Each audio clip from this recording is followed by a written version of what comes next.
May the odds forever be in your favor.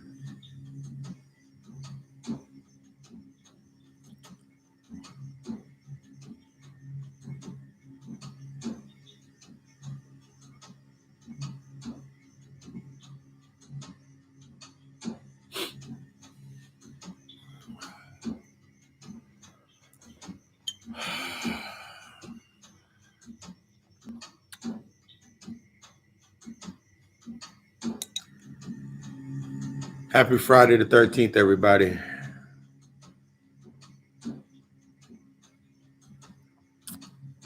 May the odds forever be in your favor.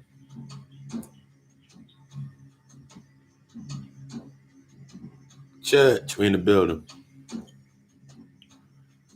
Everything that you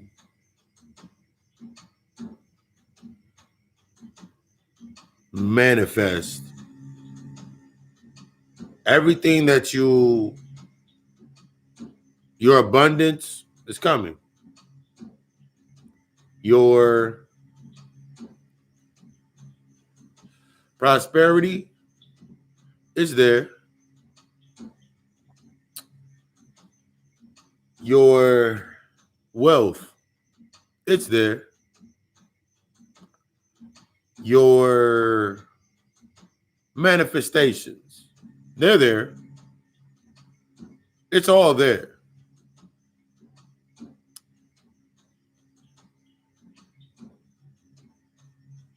What it's under is what we're going to get into tonight. In that red tape revolve, or removing the red tape.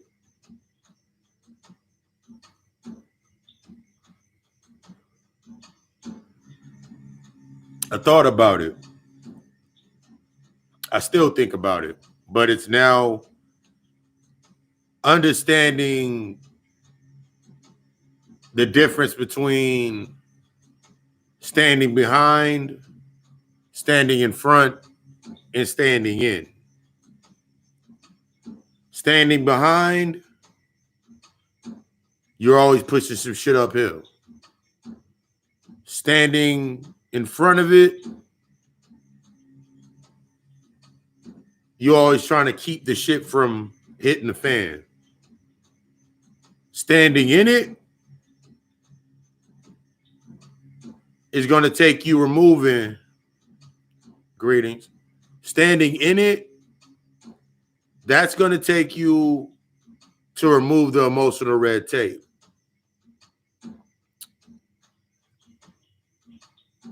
You got to ask yourself honest questions. We got to ask ourselves honest questions. And you must analyze, because you're going to analyze it anyway. But I had this thought when I was grounding myself. What is the point of me? What up? What is the point of me analyzing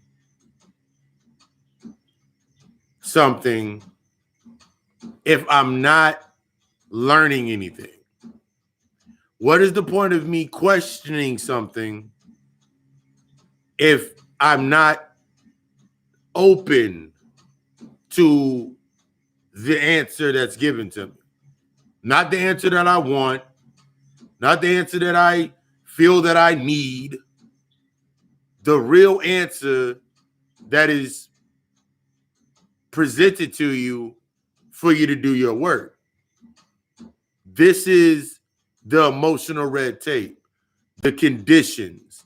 When I think about the moments in time when I always wanted to say shit like, oh my God, they never loved me, or oh my God, or I just want somebody to do what I do for them, what I do to do for me as I do for others. And we just get stuck in this dialogue through these conditions that we given ourselves to avoid going past reaction. Remember, comfort is reaction. That's all comfort is. As long as I can react to it, that means I'm comfortable. That means I can stay comfortable. I can stay behaving the way I behave. I can just keep doing the same thing over and over and over again. But in order for me to get to the result, I got to analyze my reactions. In order for me to get to my results, I got to analyze my reactions. I got to analyze why I'm in that space, what it's there for. It has a purpose. If it didn't have a purpose, then it wouldn't be present. Now I got to look at it if it's based on existing, because a lot of times we get stuck in those existing monologues. A lot of those times we get stuck in, I want to exist and I want to stay relevant. It's time to change everything you ever thought about when it came to your aspects of your healing and love and all of these things, all of these narratives that you told yourself based upon your emotional red tape or this bureaucratic oath that you've given yourself, and you thought that's what it was.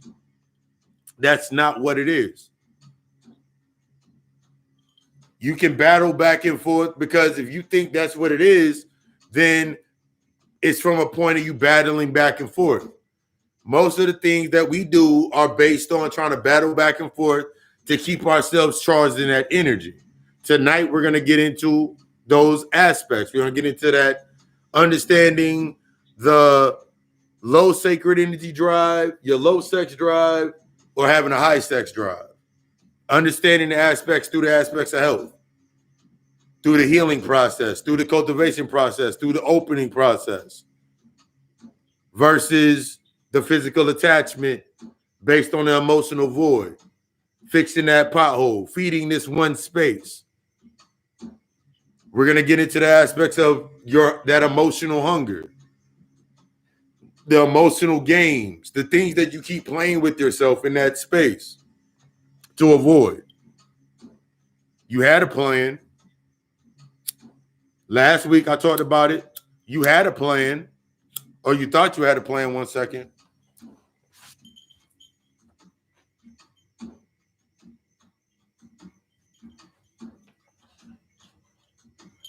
You thought you had a plan. You saw yourself in that plan. But what were the emotional undertones of that plan?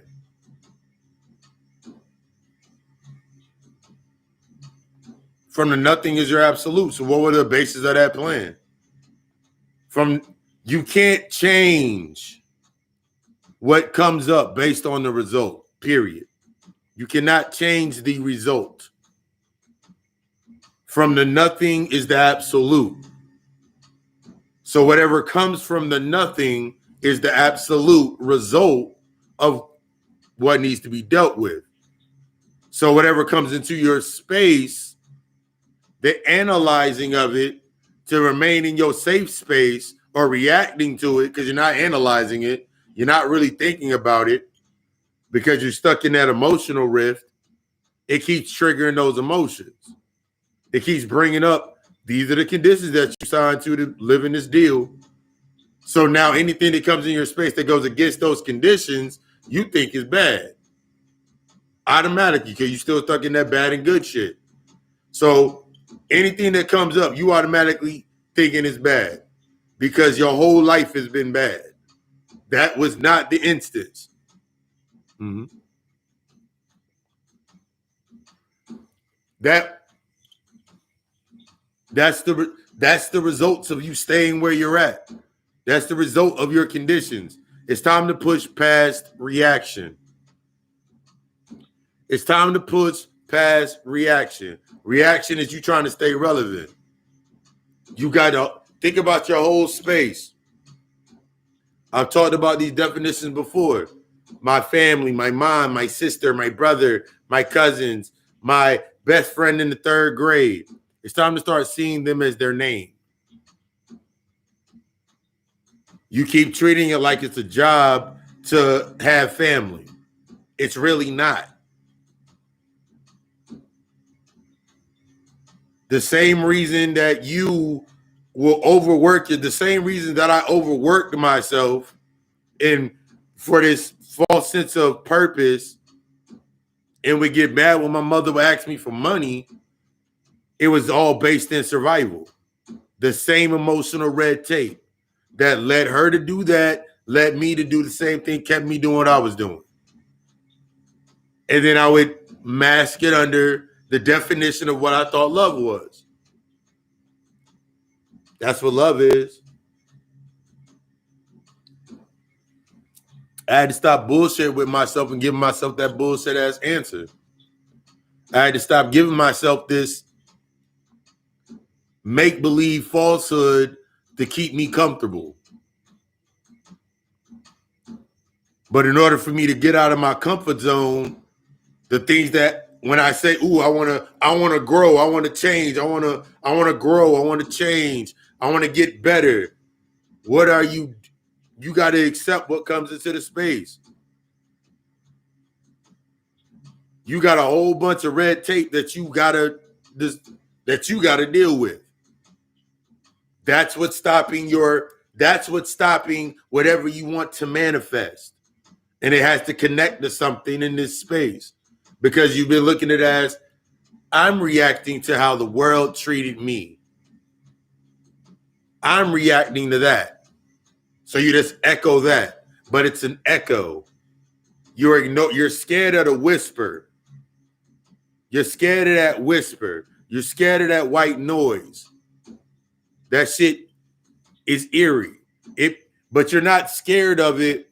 I learned that I wasn't scared of it the way that I thought I should be scared of it. I was scared of it because I liked it. I was scared of it because it sounded right. I was scared of this shit because it was too, I couldn't question it.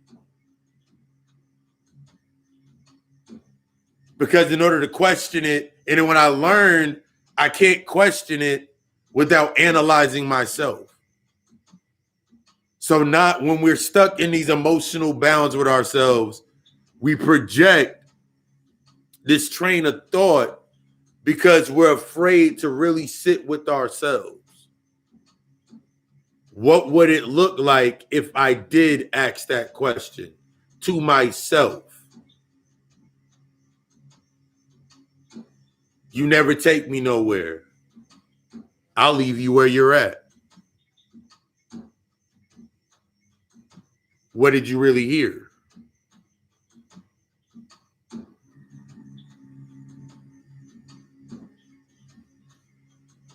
What's the plan? What did you really hear?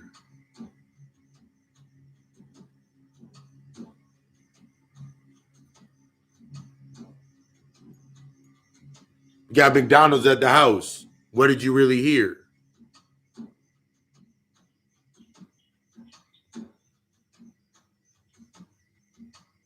Take out the trash when you were little, while you was in the middle of playing Nintendo or Sega, or while you was in there playing the video game and you were told to take out the trash. What did you really hear? What imprinted? What stopped you? Those are the questions that you have to ask yourself when you're analyzing yourself. This shit is not based on you sitting in this is not based on you keeping things together. If you've learned over just the last 2 years, this is not about keeping things together. Your healing is going to be destructive. Your healing is a destructive force. It is destructive. Your definition of what you thought destruction was is not the definition that you thought it was. But you still rooted in that. Destruction is bad. It's necessary. It's a necessary aspect for you. So ask yourself the opening question. Ashe.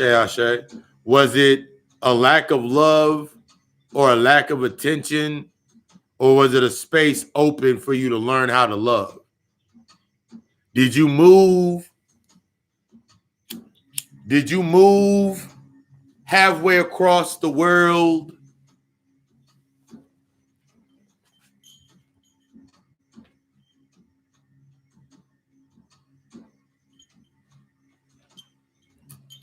Did you move halfway across the world, even if it was an escape? Or was why you did it simply the delivery system? Was it simply the delivery system to get you to where you needed to go to next? This is how we have to think when we're making these. This is how you start to think based on how to think and not what to think. Yeah, you still gonna have feelings about the person, the place, the thing. That's the human shit. But you really got to ask yourself the question, why did you do it? What was your baseline to it? What was the baseline? What was the source code? What was the code that you were following to go to that space? What did you expect? Trick question. You shouldn't have been expecting anything.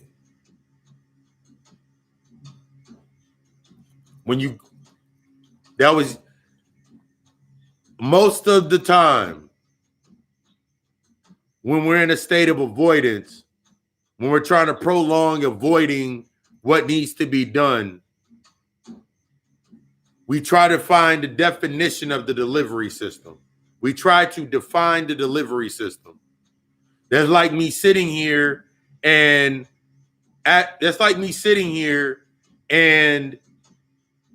if I hit Domino, if I online order a pizza from Domino's, for example, and I order some shit from Domino's, Grubhub, or whatever, and I order from Domino's.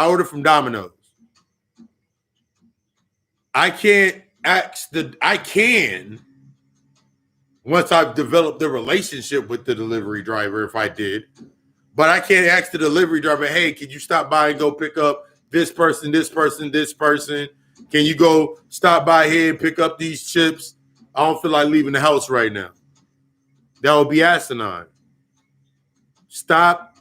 You got to stop defining the delivery system, how it came to you. The delivery system is just that. The delivery system is just that's what it was needed to bring it to you. Bring some blunts. The delivery, that's all it was. Stop trying to define the delivery system based on your emotional conditions. The moment that I stopped trying to define the delivery system to what I needed it to be,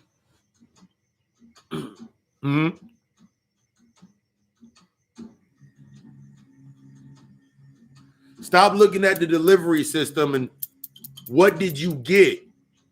What did you receive? How did that take? How are you taking that in? What was that for? What are you continuously trying to feed? What are you trying to feed all the fucking time? Because that message was always loud and clear. You looking at the delivery system, and you're looking at the delivery system, whether it be a nigga walked in your life. Yeah, stop looking at.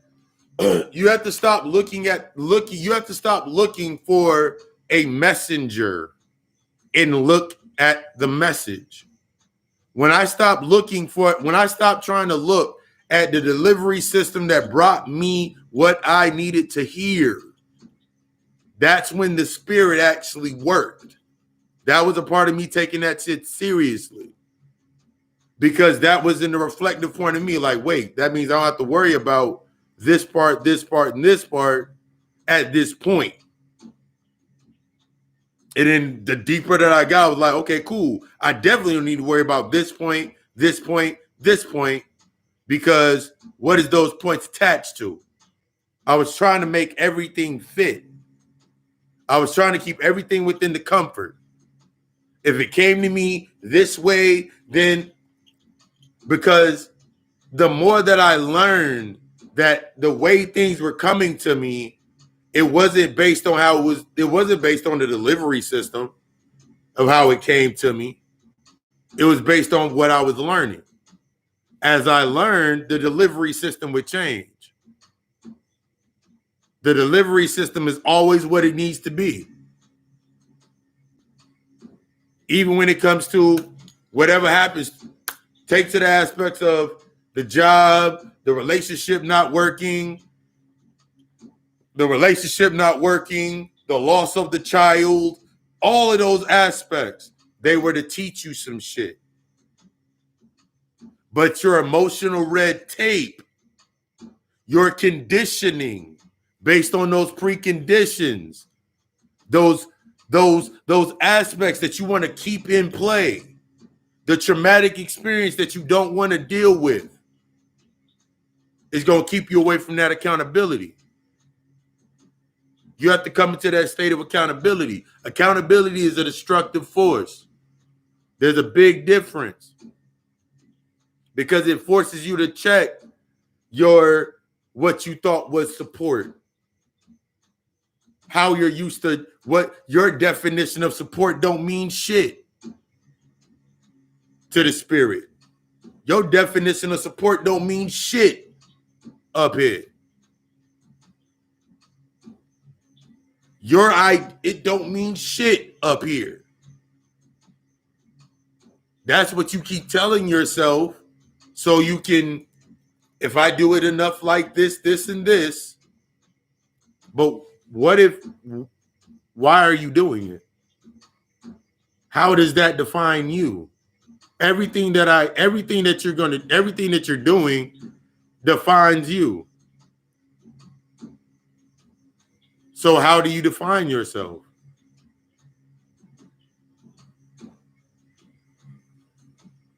How do you define yourself? How do you set that tone for yourself? How have you learned yourself? But if I'm stuck in a space of the identity, then I'm going to start treating everything like a fucking uniform or like a job. That means I'm always, and this is when we go into, you got to get really, really honest with yourself.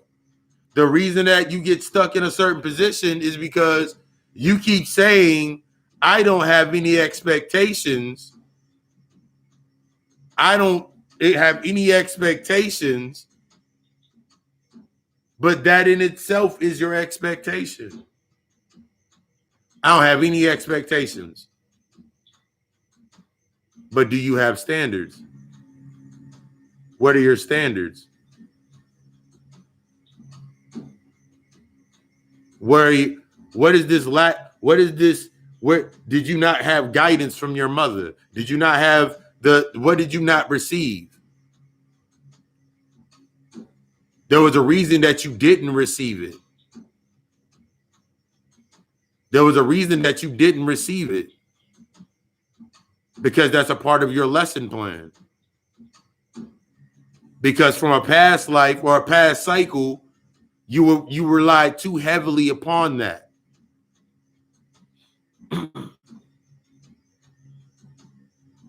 That sweet spot, the sweet spot is in, here's the sweet spot. The sweet spot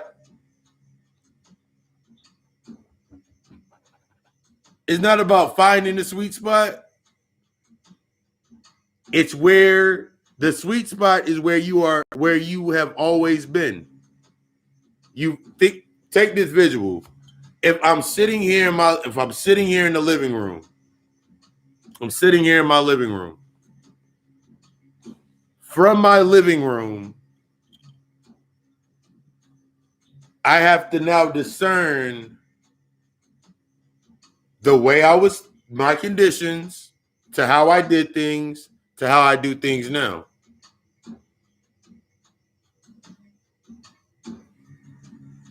My flow or my emotions is going to be found in what the fuck did I do before?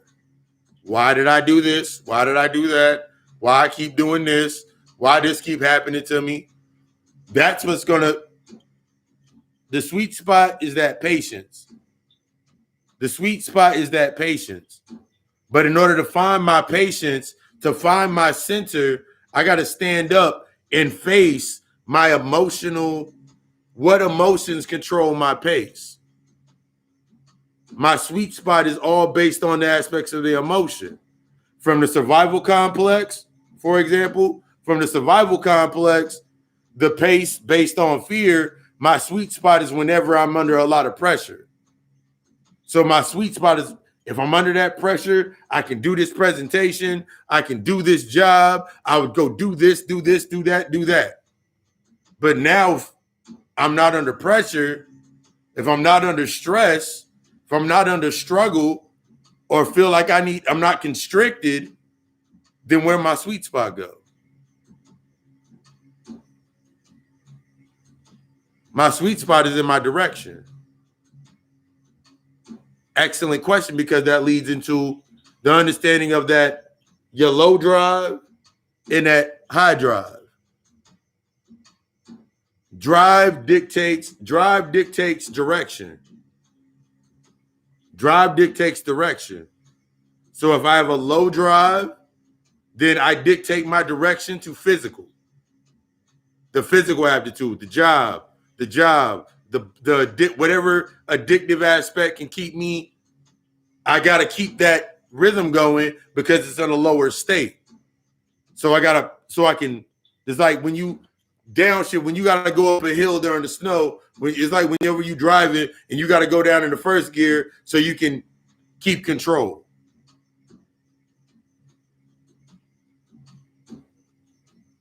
Think about keeping control think about keeping control. So think about physical attachment based under you trying to keep control of some shit. Why you kind of, so only things I keep under control based on the emotional aspect, that's the low drive. That means it has to be physical. It has to be based on attachment. It has to be physical. It has to be based on attachment because I got to stay in reaction. So now my drive is only based on reaction. So I'm reacting to a space.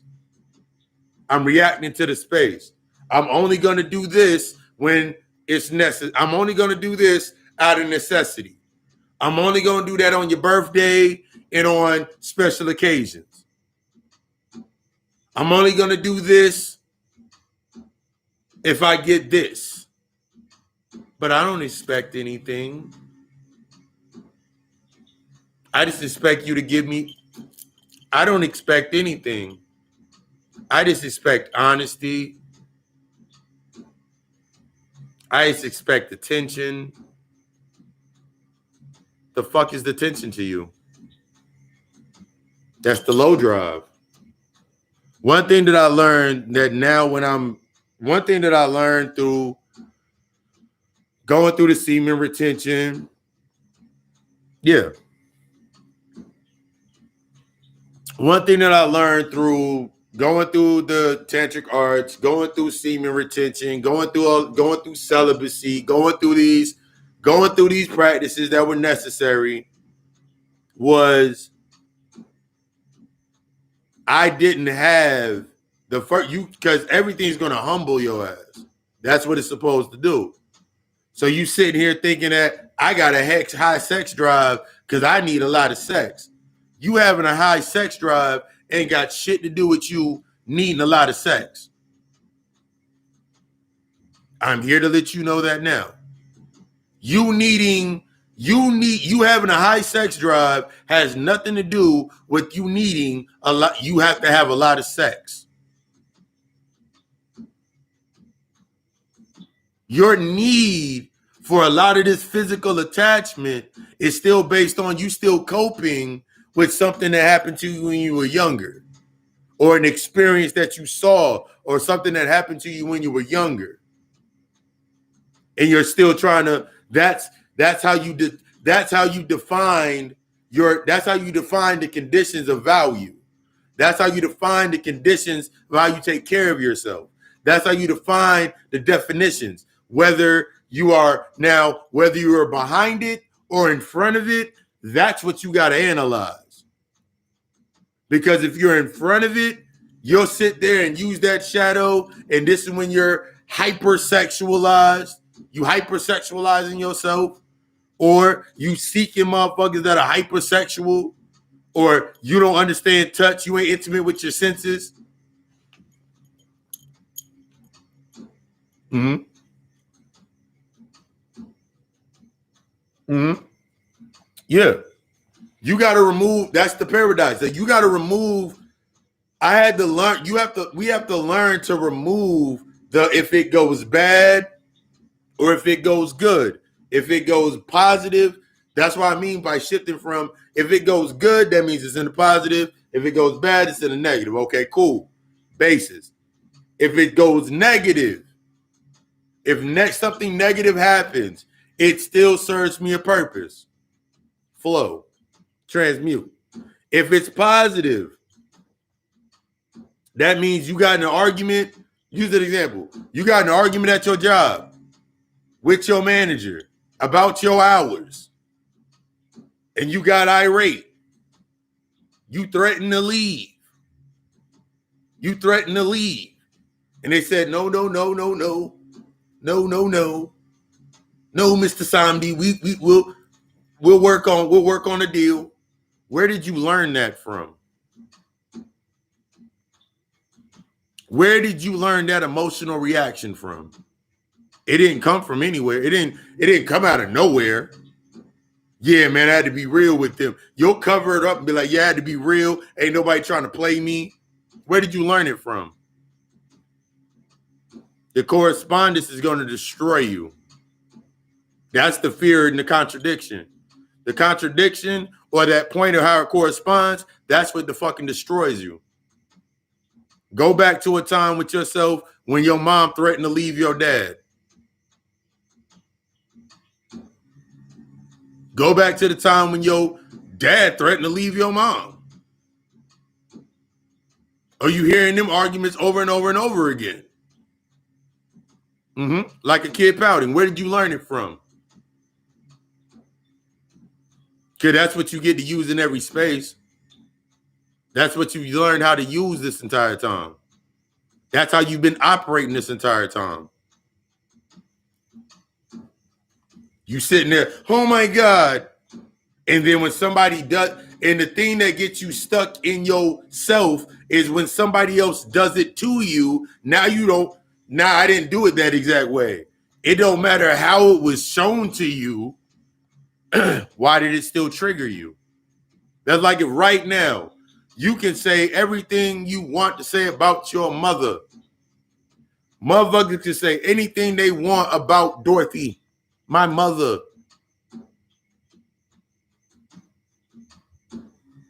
Because it don't bother me anymore. I had to move myself past reaction. Why does that really bother me? What am I using that for? Because a lot of the honesty with yourself is some of the things that we do inside of our current space is still, remember, this is how we feed the necessity of our past. This is how we stay on that nerve ending, and we keep that nerve flowing back and forth based on that traumatic experience. You doing shit right now, simply still looking for your mother's love. And you've been creating the experiences over and over and over again. You've been doing all of this shit for your father's love over and over and over and over again. Or the experience. I just want my dad to love me. I just wanted my mom to love me. I just wanted them to be proud. I just wanted to use what my dad taught me, even though it wasn't shit. He was coming from wait. Damn. That's not my dad. That nigga got a name. That nigga got a name.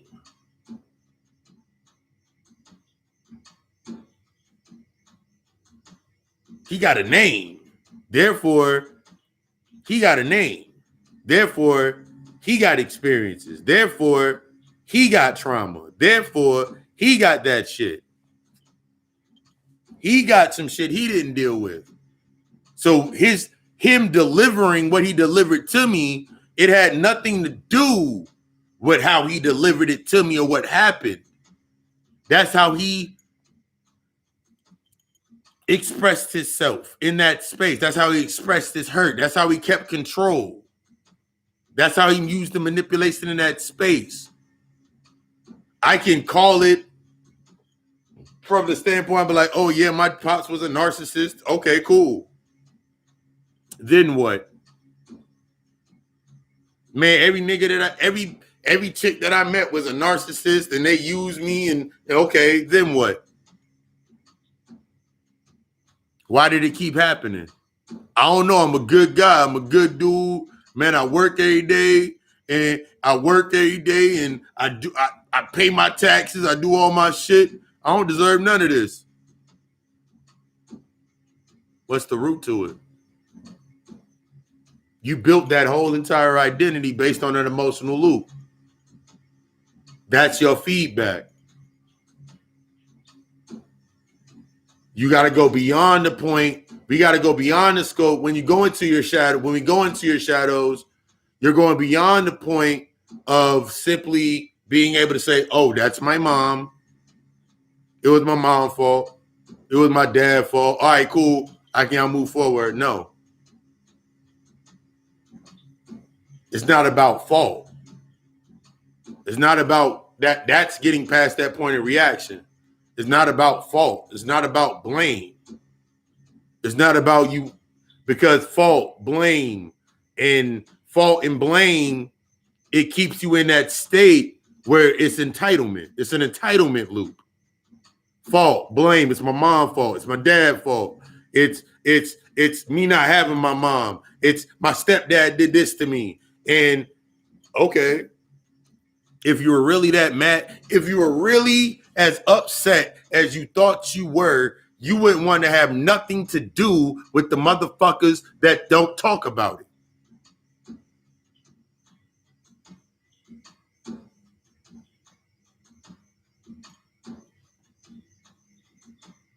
So you can lie to yourself all day, but it comes out into your space. Mm-hmm.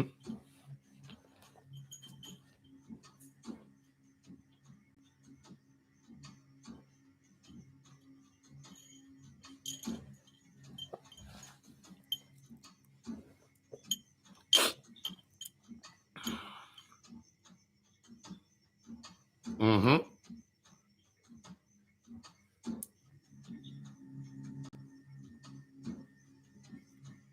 Exactly. It's always, remember, it's your unseen that creates your space. It's your unseen that creates everything that's going on around you. It creates everything based on, so you can just keep reacting. I'm going to keep reacting. I'm going to stay in this little safety net. And that's the way life is based on my conditions. But I deserve happiness. How the fuck do you deserve happiness in suffering? How do you deserve happiness in a space that's based on destruction? It's not there for that. I don't care what you try to build down here. I don't care what you try to build down here. It's going to be destroyed.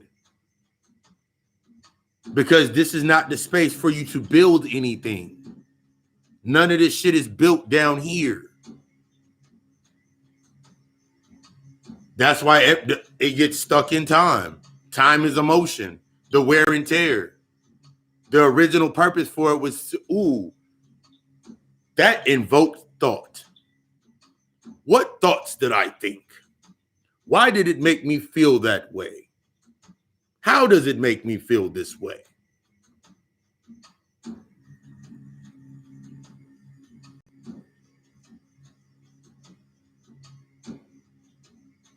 Exactly. What are your standards? I said that last week in the aspects of what are your standards? Not your conditions, not your patterns. what are your standards? Your standards reflect based off of you. If everything's based off of me, everything's based off of me that's inside of my space, then that means it's either directed by the low drive or my higher drive.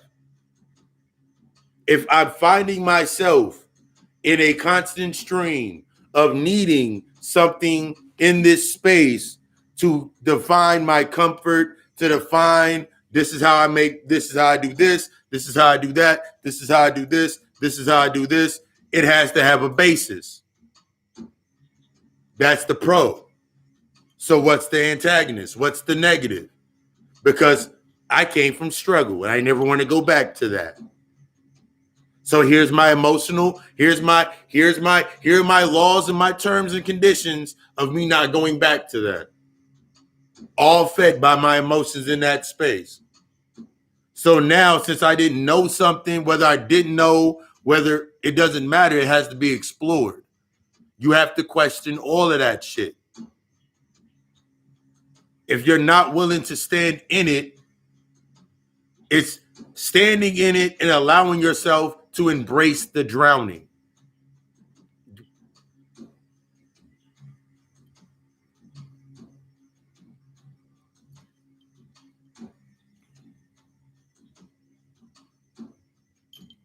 I had my therapy session yesterday with my soul partner, my soul tribe mates, one of my soul tribe mates. It's about embracing the drowning. It's not about, ooh, I drowned. It's not about saying, ooh, I'm drowning. It's about embracing the drowning. Your levels there's levels. You keep telling yourself that there's levels and I got to get ready for this level and I got to get ready for that level. I'm not even thinking about the level anymore. The level don't exist without the depth. The level exists based on the depth, based on what comes from this void. If I'm going to be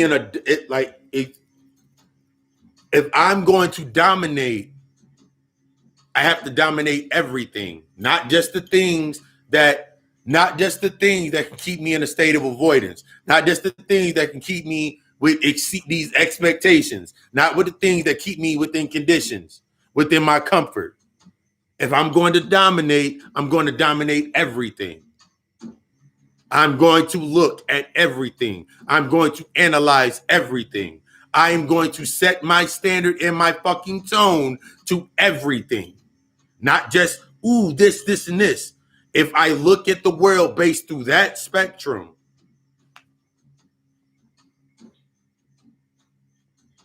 yes, you got to be fine with the chaos. Because without chaos, there is no order. Without chaos, there is no order. So you need the things that are causing the chaos in your life so you can now define your order. So if I'm sitting in a space and I get comfortable based on some shit, I know something is coming that is going to shift it out, that is going to shake it up.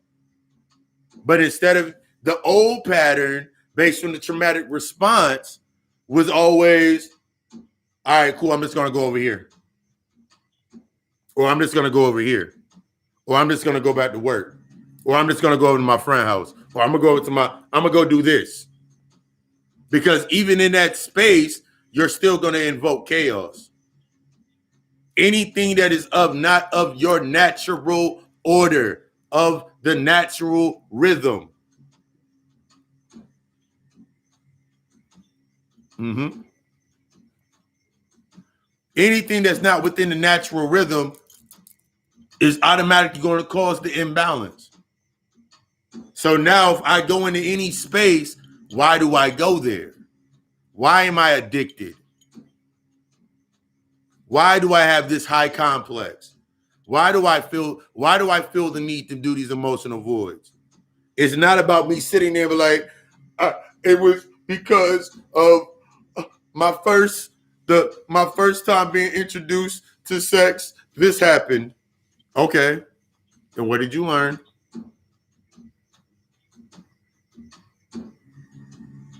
What did you learn? I'm not taking you anywhere. I'm going to leave you exactly where the fuck I found you. You were left in the wilderness to fend for yourself. What did you do? If this shit, there's always a question that goes in your mind. If this shit fell apart tomorrow, what the fuck would you do? What would you depend on? What would you really depend on? Because remember, when things end, it goes back. You go back to your original setting. But if my original setting is blocked, is stuck, if I'm still active in being behind the shadow or behind my trauma, that means every space that I go into, I use my trauma and react through the trauma, or I'm standing in front of my trauma. Yes. Yeah, I've spoken on that before. Your perspective, your purpose, your potential is in your darkness. It's in your shadow. You will never find your perspective in the light. You will never find your perspective or your potential or your purpose in the light. The light is only based in your perception, the projections, and preservation. That's the state of you staying in reaction. To keep you in the light, it keeps you in a state of reaction. To keep you fearing your own darkness is to keep you out of dealing and learning, oh shit, I got to change my reaction. I got to get past the point of reaction. That's why every 15 seconds, something hits you, you don't know how to act to it. I don't know how to react. But if you were really doing what you said you were doing, then it shouldn't be a problem now, should it? If you was really about your fucking kids, then when the school shit happened, that shit shouldn't have phased you. You would have had the idea already in play, wouldn't you? You would have already had the plan in play. Oh, fuck it. I had this box of markers and this chalkboard sitting in the closet for months. Been waiting for this day. That's embracing the chaos and the flow. If you were really doing what you said you were fucking doing, instead of saying it to preserve some identity. This is my manhood. This is my independence. This is my womanhood. I'm free. Then when it hits in the way that it needs to hit you, everybody, we always do this.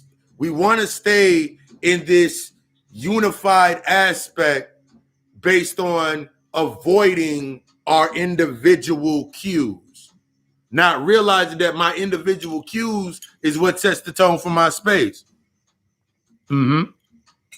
Yes. If I'm in the future, if you're too far in the future, that means you're in front of your shadow. If I'm too far in the past, that means I'm behind my shadows. If I'm in the present, I'm sitting in my shadows. I'm owning it. That means I'm going to own every decision that I make because I know I'm not looking at the result or how it makes something feel. I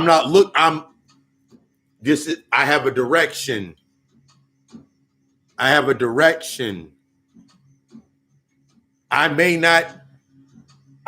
Even if you have not gotten to that point of that direction, I know my direction is I need to heal. Yeah, you're hungry. You sitting there mad because, oh my God, Walmart prices went up in this. You know how the fuck you eat. Or do you? Remember, you eat with emotion.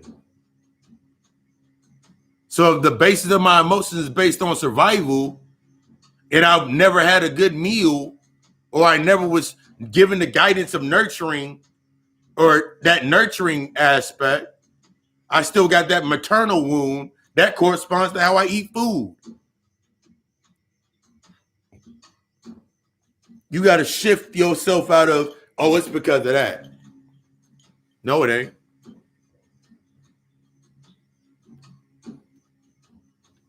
That's not what it's because of. Why? Because you can say that's what it was because of. If I can identify it in the light, the fuck am I really doing? I can define it in the light. Okay. All I'm doing is preserving some shit. I got to define that shit in my darkness. What's the real root to it for me? How did it take root within me? That's when you start, you got to get past you. Oh, my zodiac sign is this, so I'm this, this, and this. Okay, go deeper. Why is that? Why? Tell me if you can say that, then let's go deeper. Why is that why in this cycle of time is that your zodiac sign?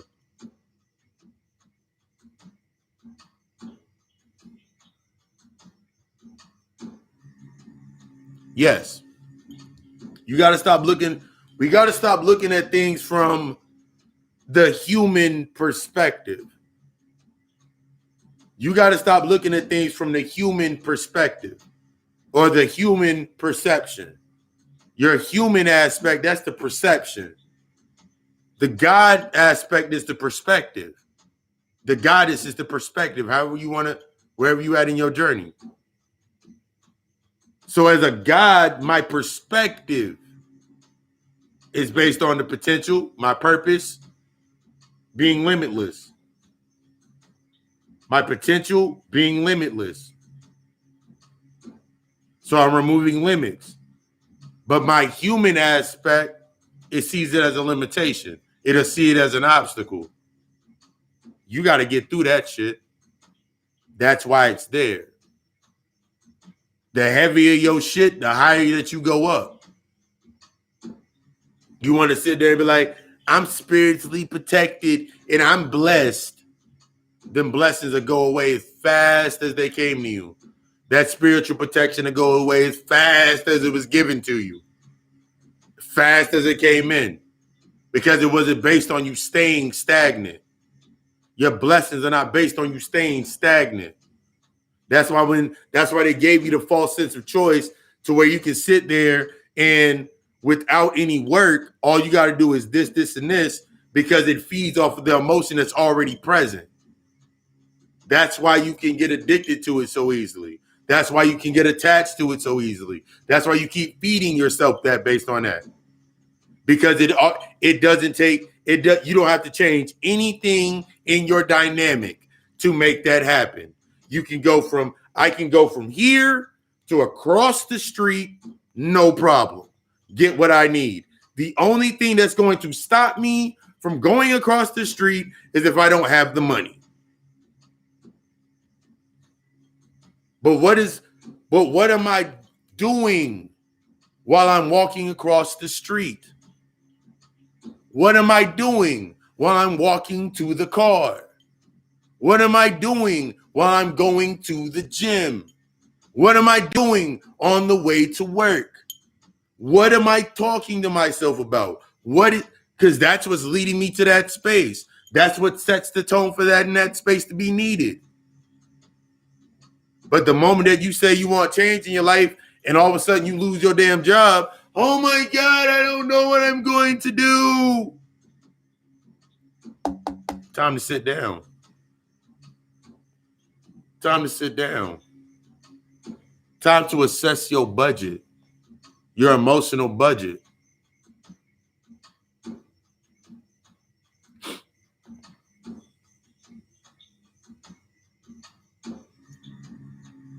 It's time to assess. That's why I asked earlier in this week. This week has been about the aspects of your emotions. What's your emotional credit score? You understand that in the physical realm, that your credit is queen. The feminine aspect, that's based on what you can receive. So if my emotional credit score is low, in the low percentile, that means I got to do a lot of work to stay attached and stay attached to shit. Got to do a lot of work to stay attached. But I'm really not doing it. But the crazy part is I realized that I wasn't doing a lot of work. I wasn't doing shit. Everything that I did, it did not fucking matter because I wasn't really doing shit.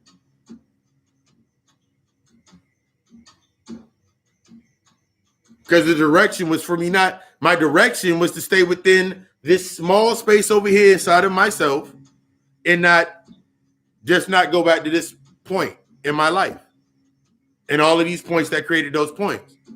So I really wasn't doing anything. The job was an escape. The need to go to wherever was an escape. All based on to define the space of my my low drive with my energy. I needed arguments. I needed fights because that's the way that I learned that that's how you love somebody. That's how you care. That's how you show you care. You show you care if you argue. And I found myself falling into that into that complex. Even going into the higher complex of that thought process, I found myself sitting there in those spaces, doing that over and over and over again. But I'm realizing I'm not doing shit. Because all I'm doing is trying to get back to this. I'm trying to get back to the original point of reaction so I can go forward again. Staying on that damn loop. So my drive was low. I had no sense of direction. My direction was predetermined based on trauma.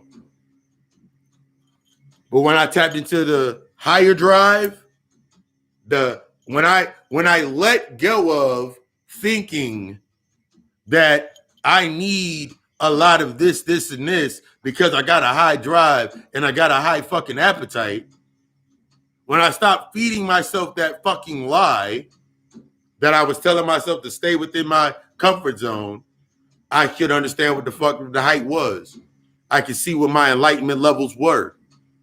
Me having a high sacred energy exchange or a high sexual drive is based on the direction but based on my direction and me becoming something more, becoming back to me, going to a higher space, healing myself, cultivating and charging myself, the quality of my energy, how I display myself, how I represent myself. And that was not based on avoidance, because that low drive keeps you in a state of avoidance. I do this because of this, and I do this because of this.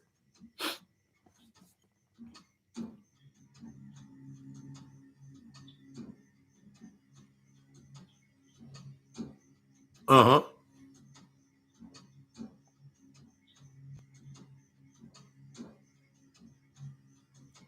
Exactly. That's exactly what it is.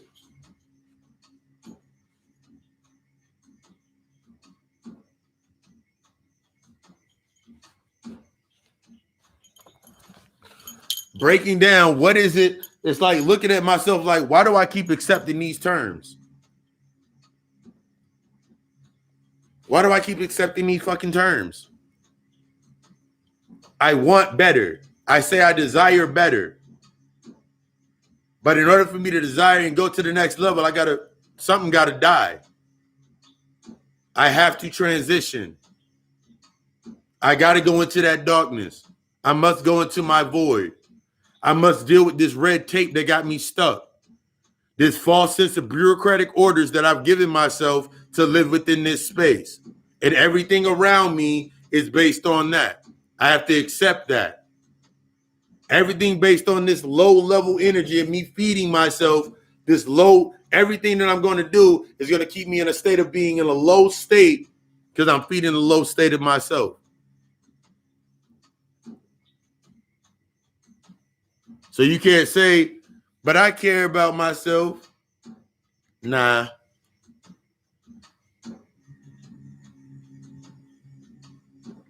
Yeah, that's the whole thing. You didn't know you put together this contract, and now you living out your contract, and it's like you made this contract as your higher self. So the CEO made the contract. The owner of the record company is you. The motherfucker that oversees how that contract goes together is you. But you sitting down here in the employee land or the emotional land, sitting there like, man, it's some bullshit. Because you seeing it all as bad and good and all that shit. But you up there in the higher realm looking down at your avatar like, child, you better suck that shit up.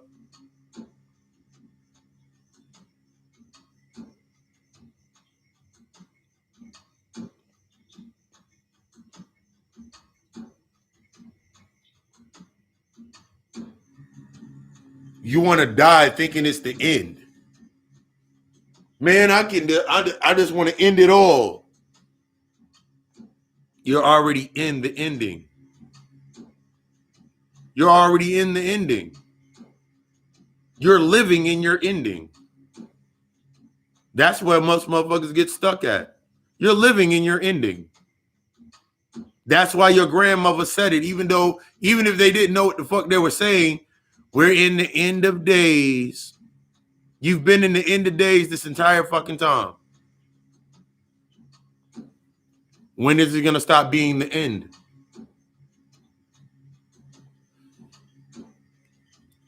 When is it going to stop being the end? Why do you keep trying to end things? The physical world is where you're trying to end things. Everything you do down here is based on you ending some shit. When you look at it from that perspective, you stuck down here trying to end things. Greetings. You stuck down here trying to end shit. Everything you doing got an end to it. And then everything you find is based on an end time.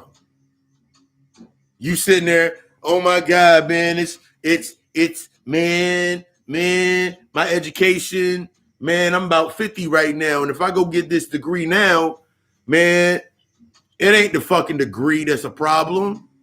It's what the fuck you thinking everybody else gonna think about you is the fucking problem. It's everybody that you created that was based on struggle is the fucking, they're the reflection of your ass. Man, my people gonna think I'm crazy, man, going to school this late.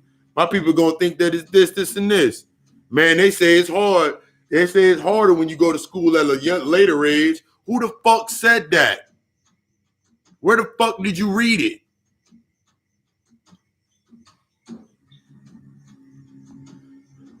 Why do you keep getting stuck in the emotional algorithm? Because you got some shit you got to deal with.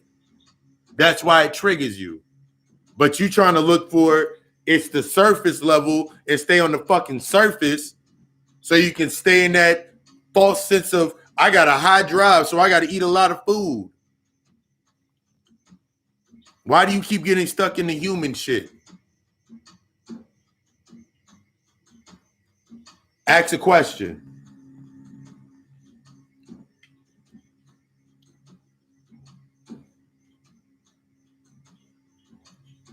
Whether shorty hit you in your eye, or old buddy hit you in the eye, or hit your homegirl in the eye, or hit your homeboy in the face. Why do they stay?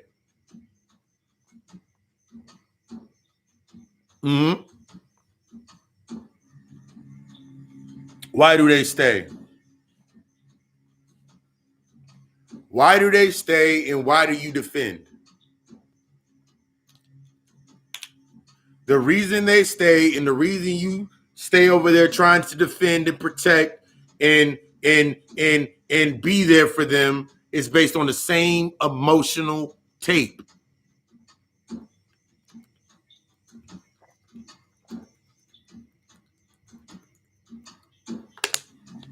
She won't leave.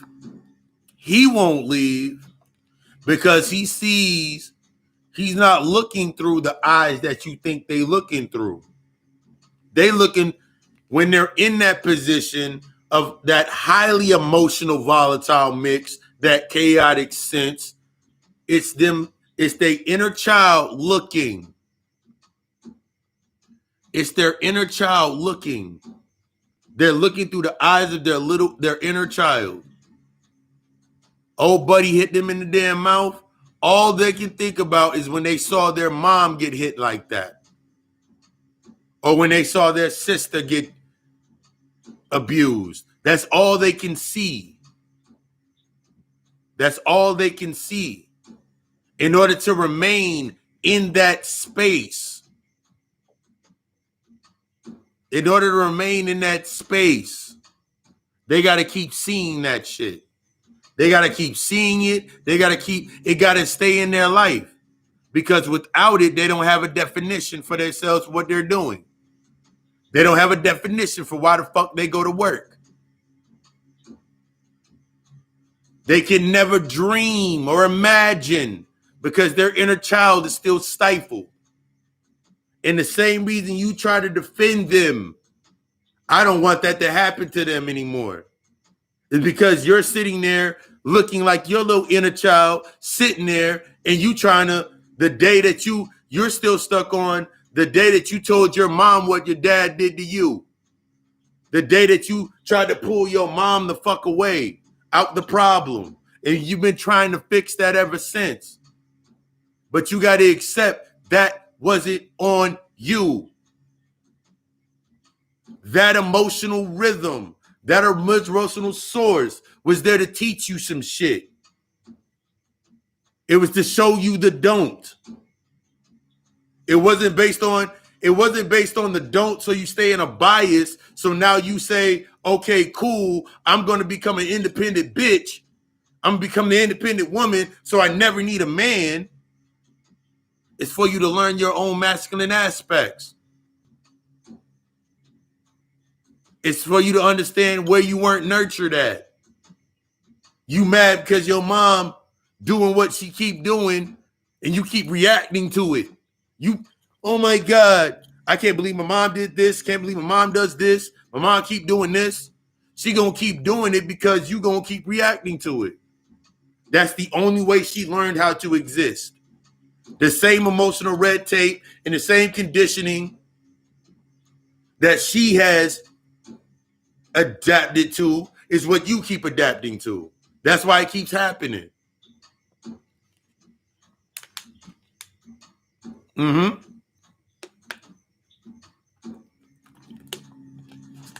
You wondering why you keep attracting these aspects into your life, but you ain't looking at the thoughts that created it. You ain't looking at the thoughts that house that. You getting everything that you want. You're getting everything that you want to desire. But that item, that the thing that comes in, that hits right there, you got to stop. That's the delivery system. Because you had the thought, I deserve good in my life. I deserve this, this, and that. I deserve all the diamonds and all this in my life.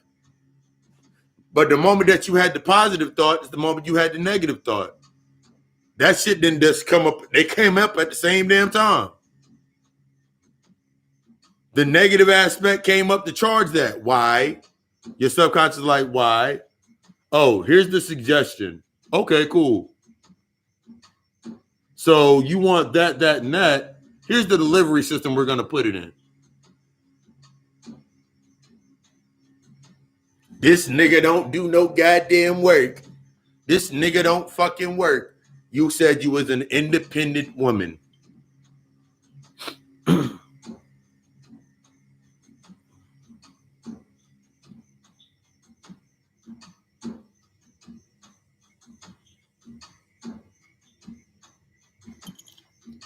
The key to removing the emotions is you don't. Without the emotions, you have no drive or flow.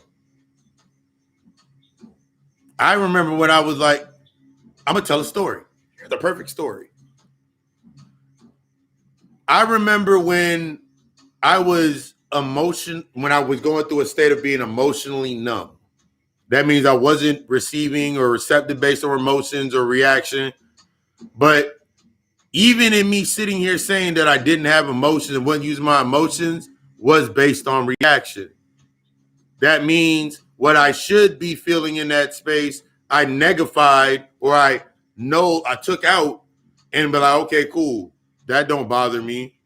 There's a difference between shit not bothering you based on you avoiding some shit and shit really not bothering you because you didn't sat there and left with it. I remember going through the earlier relationships in my life. And I didn't really realize how emotionally detached that I was and how I was using it based on avoidance. I would use it a lot of times for myself in this way to stay safe. I would give it an expectation. You want to see that part of me? You got to do this. You got to do this and you got to do this. So every time I'm moving through the space, if they do something, hit the button, all right, cool, I'll be happy. I wasn't happy. I had to understand that the reason that I was shutting up my emotions because I wasn't happy. I wasn't in love with myself. I didn't have a regimen. I didn't care for myself like I thought I cared about myself. I cared about myself in the external sense or based in conditions, so I maintained that flow. So, okay, I'm going to go get my hair cut, keep the car, do this, this, and this, pay some bills, do this, this, and this. That's going to be my support. That's how I'm going to show myself. I'm going to show myself by paying this, doing this, and doing this. But now, in order for that to happen, I have to have something in my space, and I talked about this during the emotional relevance. I got to have something in my space that is sitting in that recessive seat. I've talked about the masculine and the feminine seats before.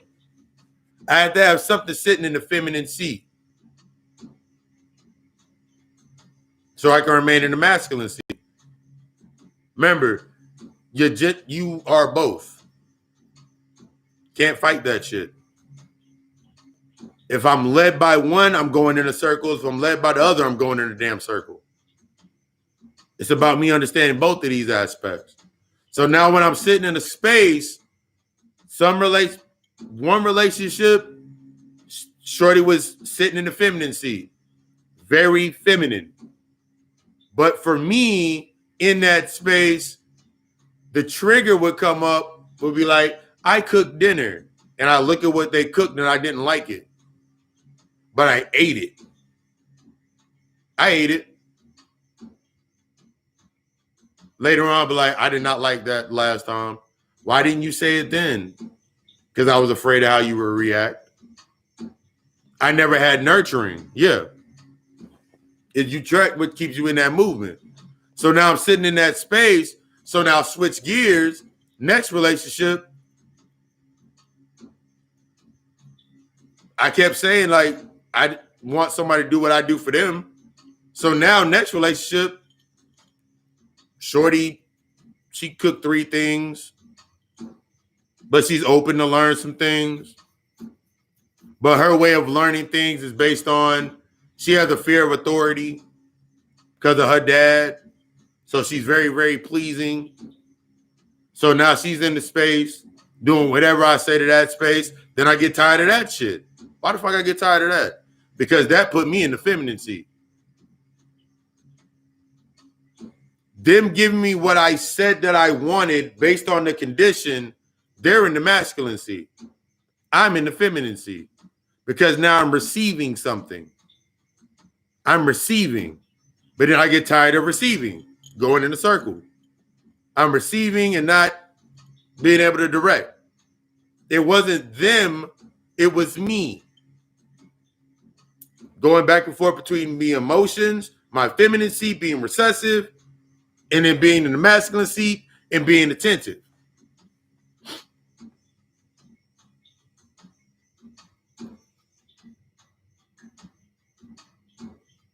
Yes. You get mad the entire time at the cat, and the cat, like, nigga, I'm whatever the fuck I want to be. But yeah, you keep attracting into your space what is necessary for you to move. Do you want to keep going in the same circle, or are you ready to go into the spiral? That ego aspect got you going in a circle. Your family, based on the traumatic experiences, that's a circle or a cifra. Let's do it like this. I'm going to spin it like this. Then I'm going to do it like this. Oh, it's a cifra, expression. The Kabbalah, the tree of life, it's expression. The pillar of your whole entire existence. Your family is that circle. Your friends is another circle. I want to say progression. Progression. Your friends is another circle. Everything that you, relationships, the job, that's this circle right here. How do you progress?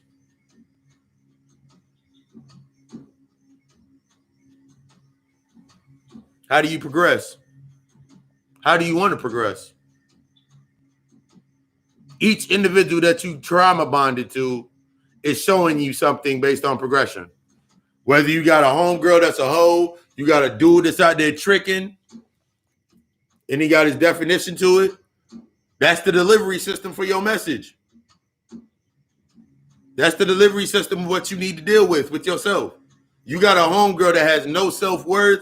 She out there every damn day getting knocked off for a bottle and a gram and some crab legs. That's how she's learned to survive. It's not about what she's doing, because that's a reflection of what you're doing. It's not about you sitting there like, I could never do that shit, because you're already doing it. What are your crab legs?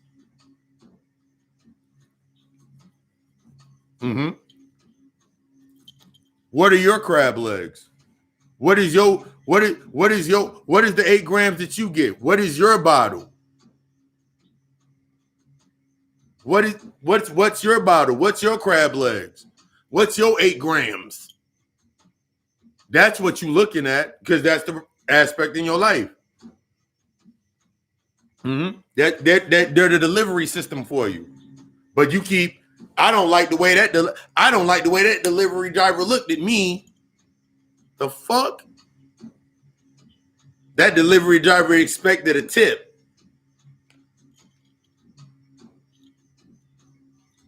It's written on the receipt. You afraid to read the receipt because to read that receipt is your accountability. You can't have judgment on it. You got to remove that judgment shit. Goes out the fucking window when you start really understanding your healing and your work. Once you stepped into that realm of your work, you must continue to go forward.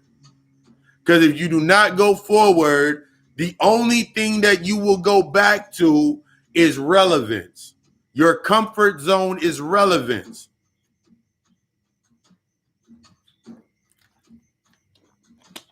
You'll run right back into relevance, where you were relevant within that aspect of that identity.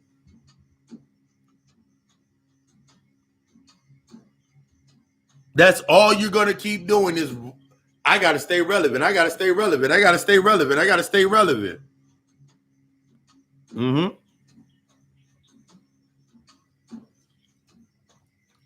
You got to stay. I got to stay relevant. I got to stay relevant. I got to stay relevant. For what? I got to stay relevant because I got to stay relevant in my child's life because my mother,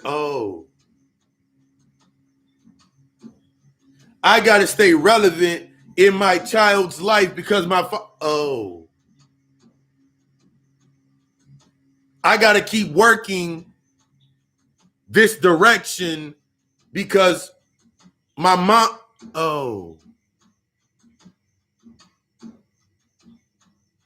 I keep meeting the point.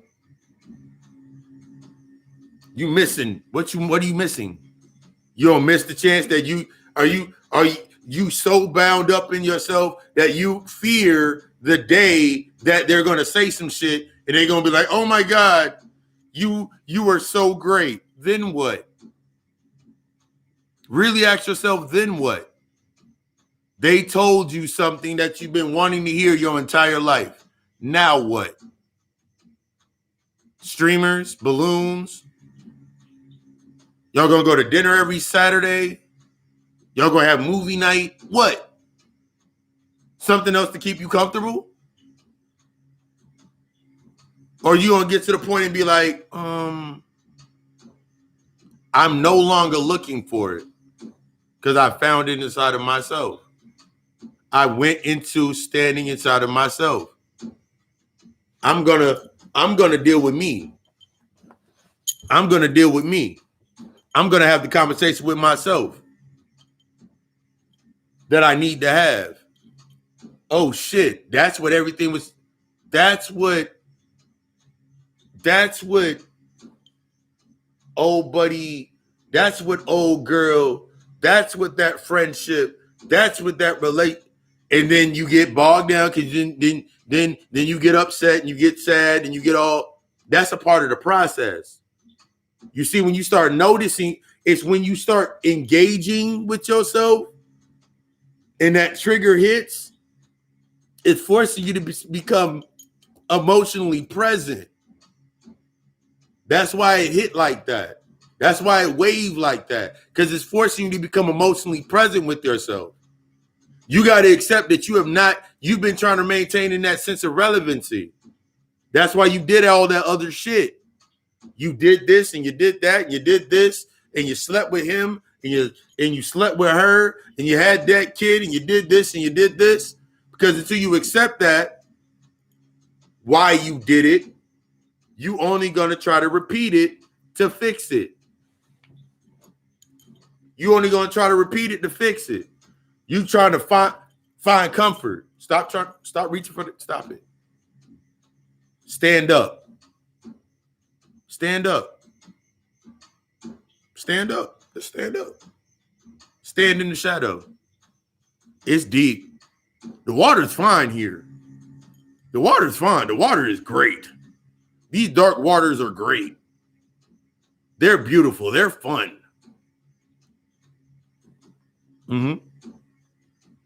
They're fun. Once you embrace the overwhelm, it changes you.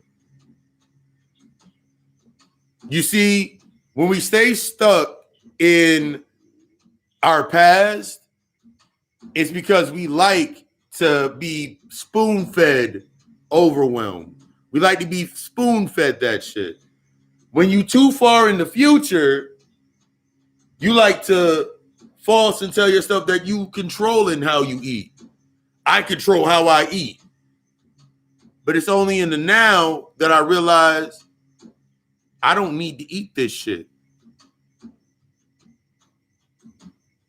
I don't need to keep eating this. I need to assess what the fuck's on my plate. Yeah. I got to assess why this is on my plate in the first place. I know why are these portions so fucking big? I can't stomach all of this. But where did I learn that I got to clear my fucking plate? I can sit there with this plate. I control what goes on my plate. I control what I eat. I don't care what other motherfuckers look at how I'm eating. That's going to be your key to building anything that you're going to build anyway. How you eat. You got to get out of that employee zone. This is not a job. This is not another job application. This is not another application that you putting in to go get an identity.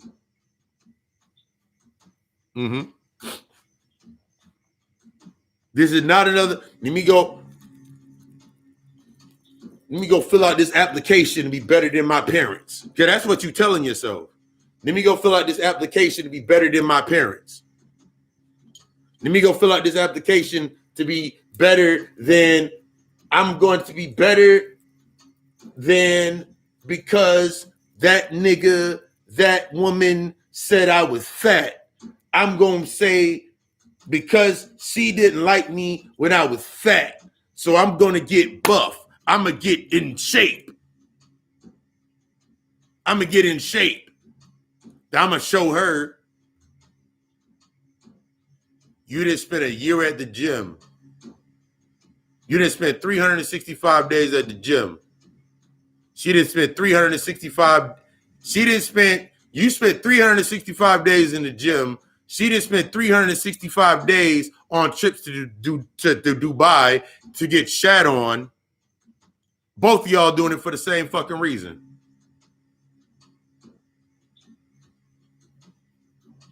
Mm-hmm. You spending your whole day. You spending your whole day putting in that work. And you get mad when you ain't noticed for it. You love when you get noticed. Yeah, you put in a lot of work. Yeah, you put in a lot of work. You put in a lot of hours. But you'll get pissed off if a motherfucker say, yo, I appreciate what you're doing, but do you want to? You'll get upset when a motherfucker hits you with, is that what you want to do for the rest of your life? Fuck you mean? This is my job. What the fuck you mean? This how I make money. You don't complain when we going places. You don't complain about this. The fuck did you hear? Because all the motherfucker asked you was, is that what you want to do for the rest of your life? And you took offense to it. Why? Because you ain't used to being questioned. You ain't used to being checked. You need to check yourself. You ain't used to checking yourself. You got used to everybody being in that space based on comfort, telling you what you wanted to hear. And what I mean by telling you what you wanted to hear, it was based on reaction. But we stuck in reaction. So even when a motherfucker told you no and you could react to it, it was based on what you needed him to say that. So you got to be honest, like, yeah, I wanted the motherfucker to tell me no. I wanted the motherfucker to play me. I wanted the motherfucker to wish I would. Yeah, you made that whole identity your goddamn job. That's why healing is so damn destructive. That's why you've met my mother. You've met my mother. You've met the Holy Mother. You've met the Holy Mother. That's my mom. That's me.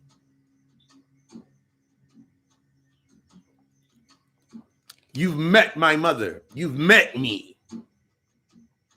I've whispered to you. I've always been there.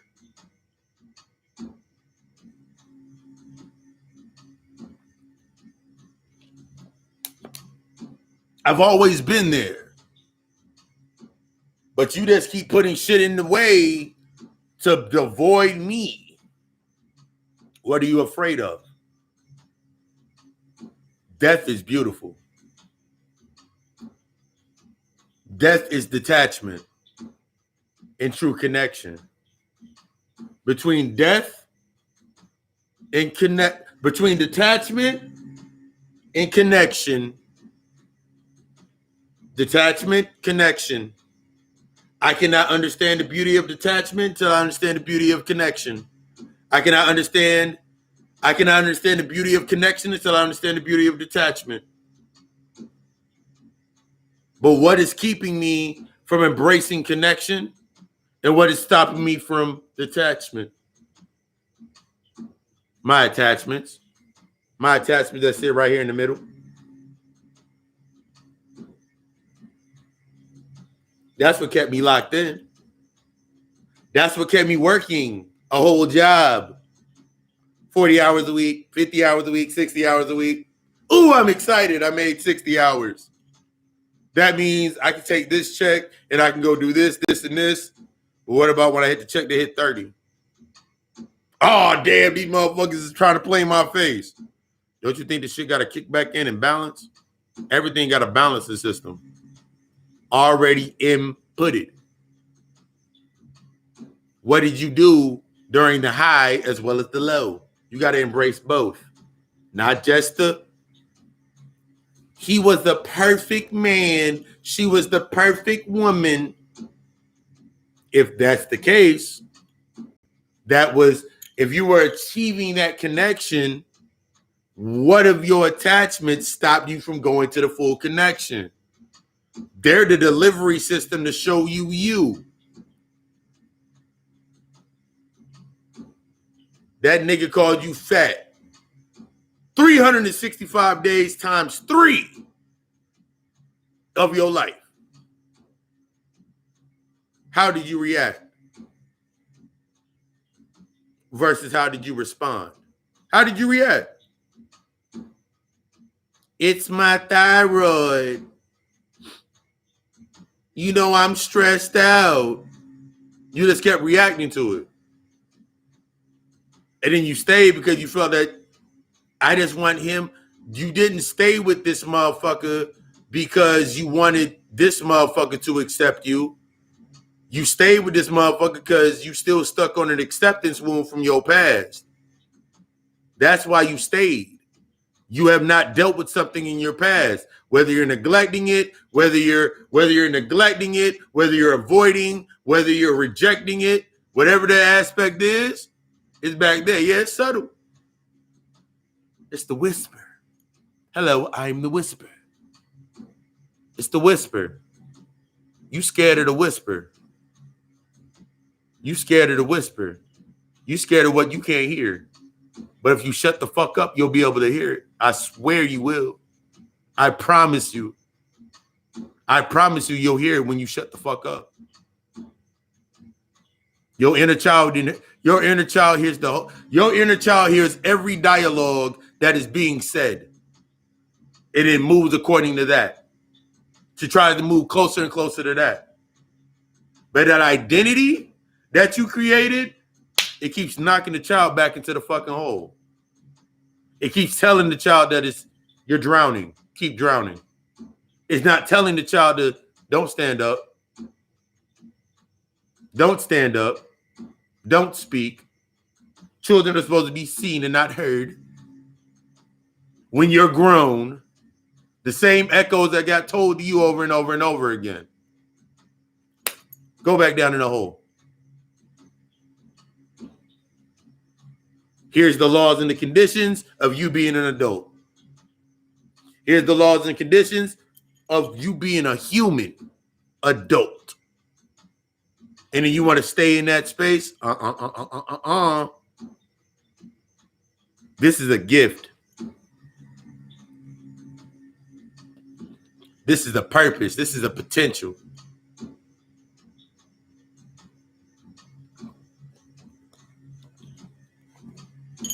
The masculine aspect of me, the delivery system as the masculine to give you the information. The feminine aspect, that's when we're going to be sitting there. Let's talk about those emotions. Those are in balance. I learned earlier on, going in circles. Ooh, I love that one. I love that in the book of Proverbs. I'm going to read this out loud to everybody in the class. The book of Proverbs speaks of us in the same manner. It is a mirror of your heart and your loyalties and relationships and your choices, leading to living in wisdom. Nah, man, I ain't reading that goddamn book. It's supposed to control. Nobody's trying to control you. Let me tell, nobody's trying to control you. Nobody's trying to hold you back. Nobody's trying to end your ass. Because if I end you, then if I end you, then what do I do next?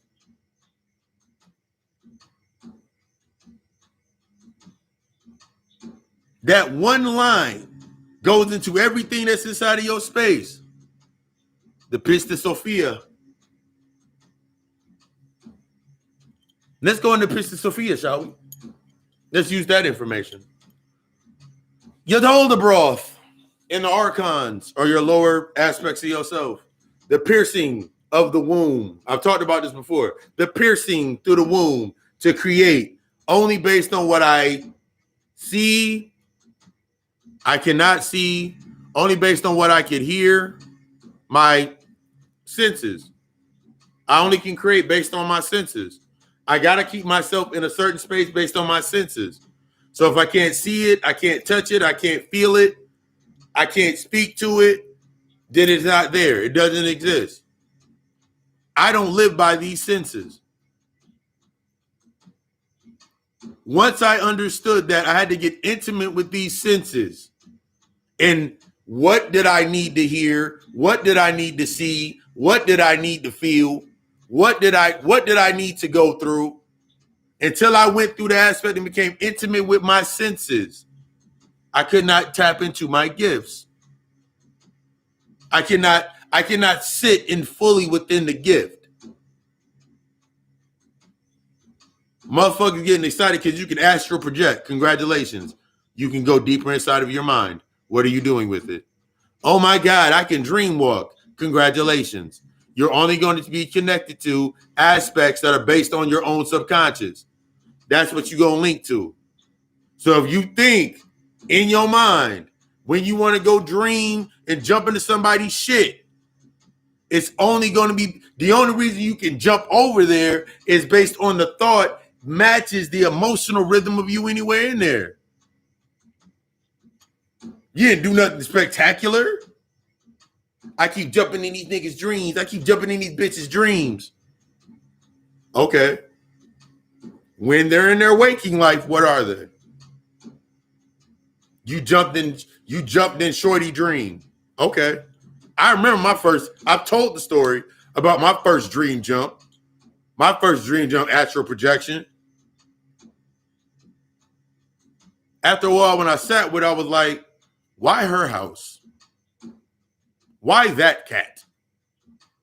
Why in that house? Why that location? And then I looked at it from what's in the physical in this realm right here. I was like, oh, we're both on the same path of acceptance with each. We're both dealing with acceptance of our paths where we're at.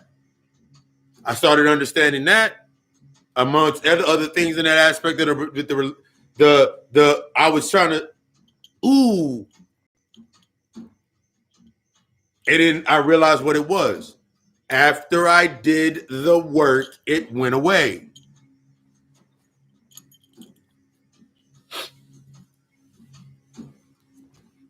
When they're awake, it's different. It'd be funny. I'm like, God damn. I learned, it's as funny as it is, I learned that if I jumped into somebody's shit and them motherfuckers are awake, like they're I'm like, oh shit, why am I here? That means it was a waking, I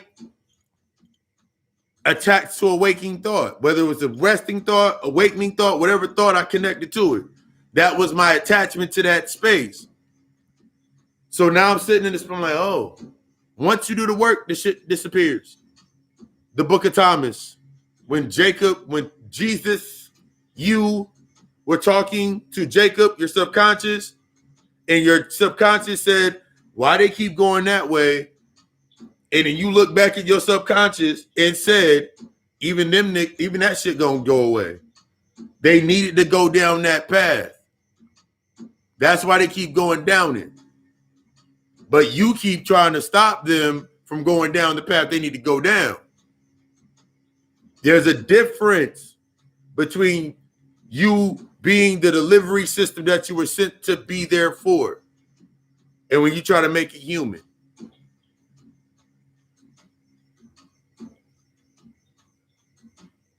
I cannot desire any more from others than I first went in the depths of myself. The deeper that I go inside of myself and I deal with these,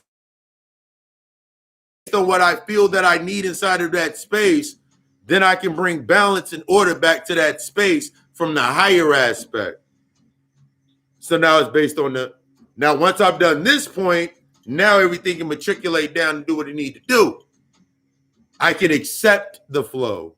I can accept the becoming. I can accept the transitions. But until I let go of what's down here based on my tape, based on my standard, based on my condition, I never can embrace it for what it is. I can poke at it. It feels good. I like it. Bobby Hemmett talked about that shit all the fucking time. The spiritual realm is the best way to explain the spirit realm is a fucking orgasm. It's an everlasting orgasm of euphoria. I live in that euphoria. Your avatar is down here dealing with the things to make sure that you're stick in that euphoria. Even when you're looking at the aspects of, give you the example. I am a god. I'm a goddess. So you've accepted you're not only a multifaceted being of light and darkness and all things absolute, but you are also immortal. You are also everlasting. You never die. The problem is, from the human perspective, you want to claim that title, so you say you never die so you can avoid your death. So you never get the full spoils of the gift. So everything that you're doing by saying that, ooh, I'm spiritual and I'm this. Have you done that fucking work? Ooh, I'm going to be a shaman now. Ooh, I'm going to be a high. Okay. All right.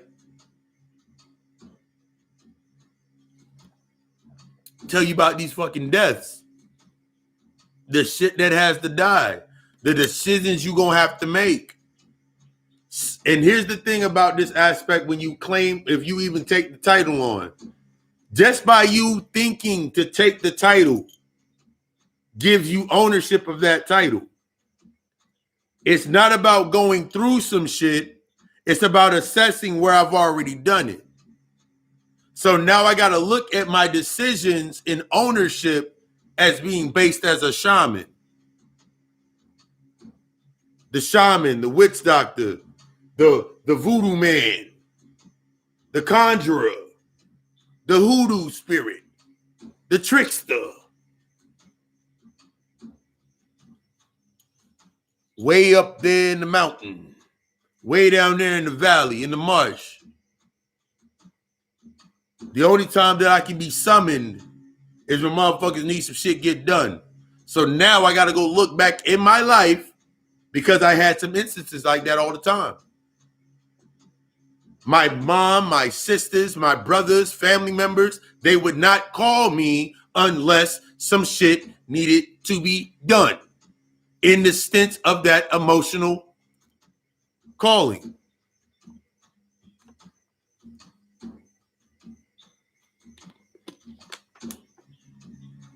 So if somebody did some shit and they needed anger, here I come.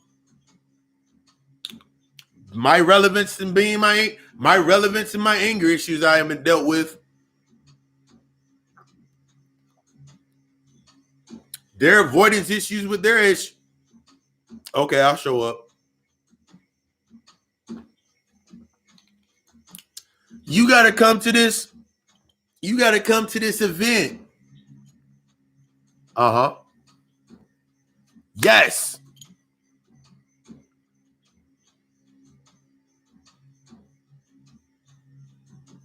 Yes. Even when you're doing things, why do you do them? I got to do this and I got to do this and I got to do this. Why? Why? If not the job, no matter if it's the job, no matter if it's the family function, no matter if it's a friend's party, no matter what the fuck it is, it's the same emotional cadence. The same emotional cadence that make you go to work every day is the same emotional cadence that make you go over to that friend house every day. The same emotional cadence. The same emotional cadence that you do not want to listen to and you want to keep devoiding and deflecting from, that brings you to a certain point, in every relationship, in every timeline, and they keep doing the same fucking shit, you ain't listening to the fucking cadence. You ain't on balance with your own fucking rhythm. That's why motherly that you ain't on rhythm.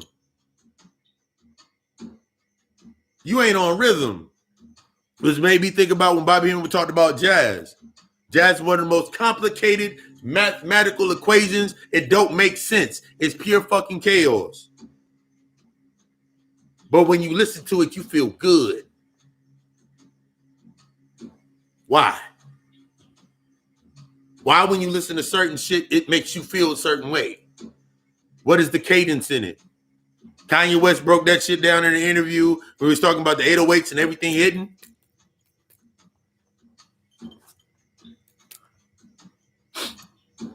The cadences and everything hidden like this right here.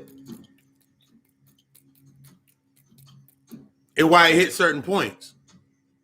That's why you'll sit there in your car and listen to trap music, but you on the way to Sprouts. You on the way to Whole Foods. You still listen to trap music. Because that's the cadence to get you to that point. Once you understand that cadence, you can use that to do anything. When we get stuck in those cadences, when we get stuck behind the note or try to be ahead of the note, you lose the whole rhythm. You lose the ability to move inside of that flow because you want to be ahead of the note. I want to be ahead of the note. That means I want to be in front of it. That means when I turn around and look at it, I control it. Or I want to be behind the note. That means I don't want to touch it, but I'm gonna let the note do what it do and move everything. I'm gonna move through the notes. But when you sitting inside the note, when you sitting inside the shadow, when you sitting inside that cadence, you understand how powerful you are. Mm-hmm. You understand how powerful you are. You scared of your power. You scared of what true confidence is. True confidence is going to be based on your ability to comprehend everything that comes into your space and assess it, to learn, to invoke, to respond, to invoke, to shift, to know I can be in any space that I fucking want to be. All I got to do is shift the cadence, shift the rhythm. Okay, now I'm over here. Shift my rhythm. Now I'm over here. And accepting everything that comes based on those notes in that space. I can care less about over here, them not liking my cadence or my rhythm. Okay, I'm going to go over here then. It's not about me going to this side because they like it or that side because they don't like it. Or that side because they love it, that side because they don't like it. Because the reason that they like it and the reason that they hate it is for the same fucking reason. Not whatever I'm going to create. They just haters. They just haters. They just hate me because they just hate me because they hate me. And I'm out here. No, that's not the reason. Go deeper.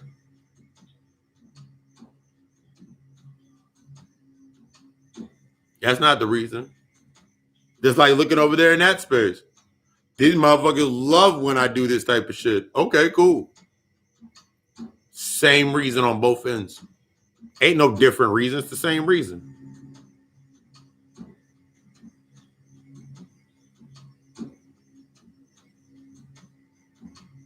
Because you're bringing it to the light. Remember, the light is preserving, perception, and projection. And the darkness is potential, purpose, and perspective.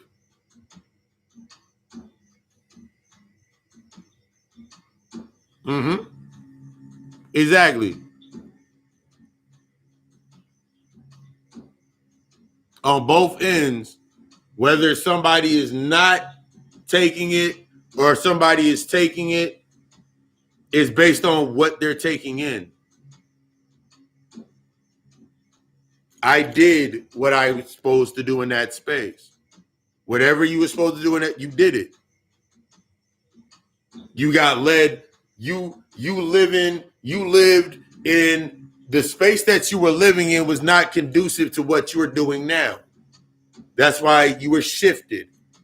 Damn how you got there, man. It was a relationship, and she had that ass. I flew her out.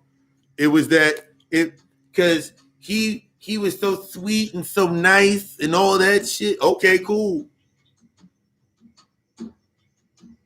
But what led to that ticket being punched for you to get over there? That's what you figuring out. Everything else is the byproduct of that. When you really start accepting these aspects of yourself, this is when you start breaking down those patterns. This is when you start to shift and you realize, damn, it's overwhelming because you ain't have a plan. It's overwhelming because you didn't have a purpose. It's overwhelming because you had a false sense of purpose, false sense of potential, false sense of relevance, all in this state of relevance.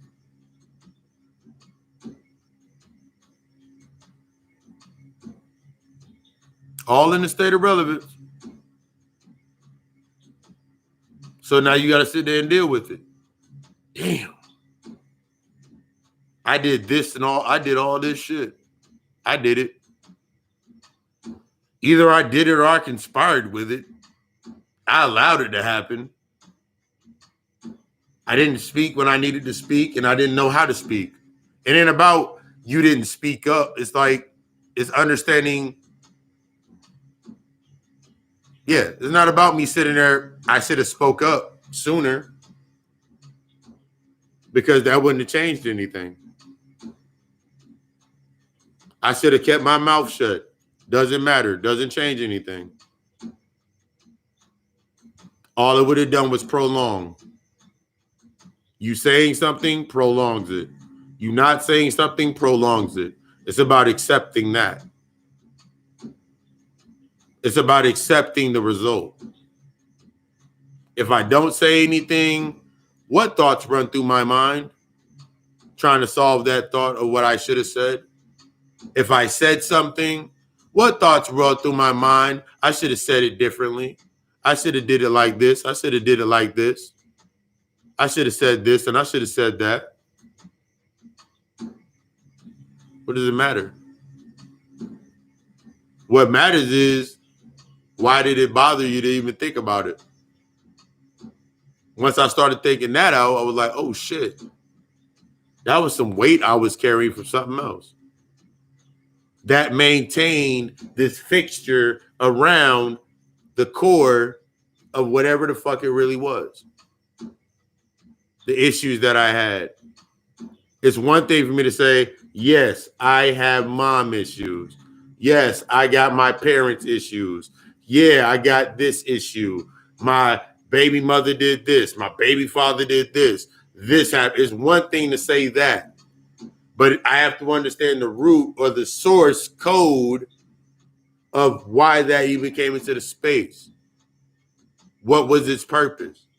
Once I understand that, now I can go deeper into that depth and be like, oh. Because that's how you create the parameters of your life. That's how you created the structure of your life. That's how you created the governing bodies of your life. Go into everything that you created, everything that's inside of your space, the nature that you look at. You look at your whole natal chart or astrology. These are the governing planet. This is how the planets align to govern how you came into the space. You created that. You set that tone. All of those is the aspects of the ciphers of your own consciousness. It don't change. It's absolute based upon what you make it. It's absolute based on your absolution. That means whatever I've made that to be, as long as it's there, it's reacting to me. I'm not reacting to it.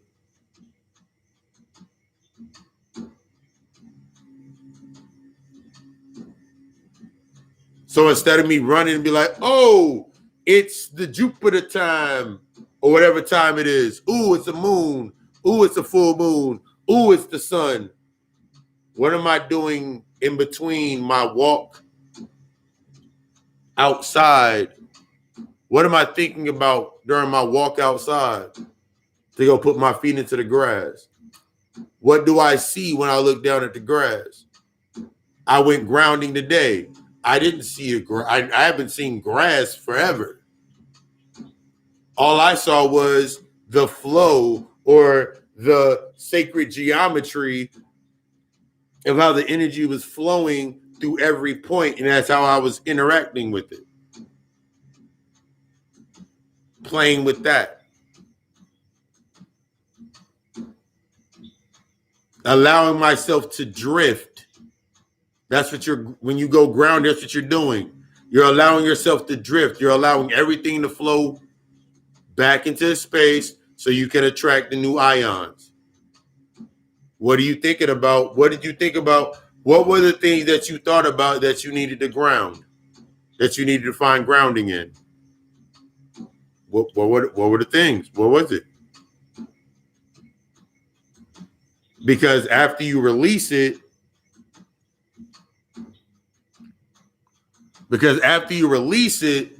now you go into the space of, okay, cool. I released it by bringing it to the surface. I released these thoughts. I'm bringing them to the physical surface. I'm not It's not this state with a lot of people, like we think we doing things. We're thinking we're making it go away because of our avoidance, this algorithm based on avoidance and neglect and rejection based on our human aspect. It's everything that you're doing. When I release something, I'm bringing it to the surface to deal with it. When I call back my energy, I'm calling back my energy, and all of the conduits of which I put my energy into are now coming back to me so I can deal with them in accordance. And they will fall in line in accordance from where you put the most of your energy to where do you put the least of your energy, or where you put the least of your energy or where you put the most of your energy, whichever way you want it to come to you. But you got to define that.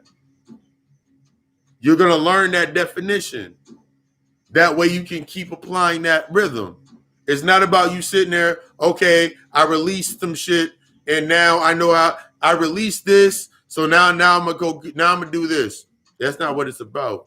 It's about learning that. It's learning that formula to apply that code to now when I go into a space, when something comes up, I now know as a god, as a goddess from my higher self, how to assess it, how to analyze it. If it bothers me, why? Let me take it over here and deal with it over here. That's where I deal with this at. That's where I deal with this. That's where I deal with this. It's all in the same space, but I've created these sectors in order for me to deal with it. I'm not creating sectors in order for me to put it away. I have to go into that space to deal with it. That's the only way it gets there. That's the only way it can show up, is if I put it there.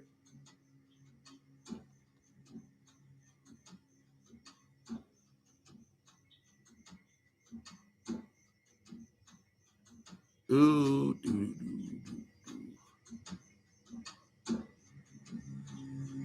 1 second. All right. Make it pop it out.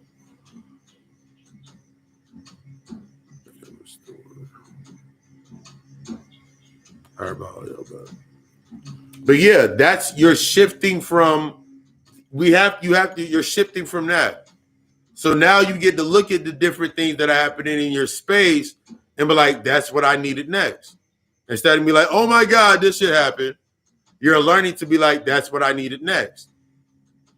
I needed to slow down. I needed to sit down. I need to stop that, whatever conduit of that, what it was, in order for me to initiate my healing, to initiate me doing my work, that needs to be removed. Okay, now that means I can't do that. That means I gotta sit. That means everything's happening for that fucking reason. You had a plan, you had an idea, and you had a dream. The closer that you get to that aspect, the things that come up, whether it's you starting your own business, going back to school, getting into your fitness and a self-care routine, whatever it is, it's going to involve some shit got to be removed. You're not going to be sitting like, I'm going to keep everything. No. You going to school is to destroy some shit. It's to destroy your ignorance. You going to your self-care routine.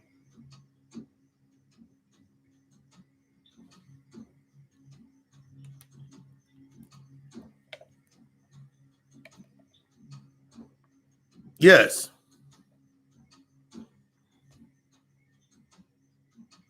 Let me catch up on the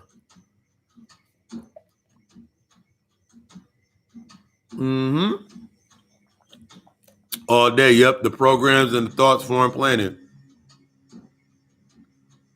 Yep, this is trash. Yeah. Your dark night of the soul is exactly it's fucking on steroids. The more and more serious that you start taking the aspects of what you need to do, what is actually required, and stop thinking about the need. I need to do this. No, I have a requirement. I came down with some requirements. Not these false requirements I gave myself to exist. I'm talking about to live. I'm talking about the rise. I'm talking about the shift. Those requirements challenge those needs. My needs were based in my pattern. In order for me to remain in that pattern, those needs had to be met, or that lower level of that lower drive had to constantly be fed. That lower hunger still had to be fed. But as I became into the higher states of that hunger, when I came into that higher state, even going through that process, there was things that I had to do. There was things that I had to do even going through that space. It's never been about me. It's never going to be about you. No. It's going to be because it becomes more and more mental. The darker, deeper, and deeper you get into yourself, the more and more mental it becomes. It requires a higher amount of energy. So now you got to assess, damn, where's all this energy coming from? That's why when you first come, I've said this before, when you first come into your spiritual burst and your awakening, you like, hell yeah, I like the way this shit feel. That's all of the reserved energy to get you into that space. That's all of the energy or the handicap that you put there, the little plunger, the handicap. That's all of the pressure that you built up in that space to come into that point. But you so used to pressure, you're so used to the structure of pressure and oppression and survival mode that you ride that wave waiting for another one. Oh, it's going to come again. No. In your comfort zone, you're now in the space where all of the things that built up the pressure, built up the struggle, built up your conditioning now dwell. That's why when we go into the aspects, when people talk about shadow work and you going into hell to go to bring yourself back to this space, and you go in there under that identity, that's when all them motherfuckers attack your ass. That's when you start getting attacked. Because you went in there into that identity. That identity was based in that light. You went in there as a condensed form of light into your darkness. I'm going in as this. Okay, cool. Everything that's in that shadow, everything that's in your darkness is based on that identity. You are a beacon in the darkness. That's why when you start dealing with the family issues and the family wounds and those wounds. It's forcing you always. Exactly. You out here treating exactly.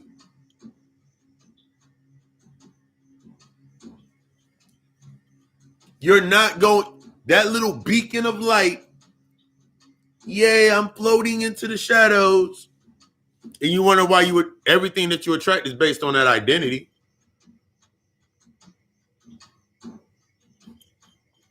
Let me go in here based on this. It's like going through the train of thought. You're only going to attract where you are at. You only going to get to where you at. Anything that's going to challenge you to take you out of where you're at must come from a higher sense. It can't come from where you at. So the delivery system, yes. And this is how you start understanding these. This is how you start looking at the different, when you want to use levels. We don't use levels in this sense. When you want to talk about these different levels, that delivery system is based on that level. But it's still also based on something you ain't dealt with. So the nigga that come into your life,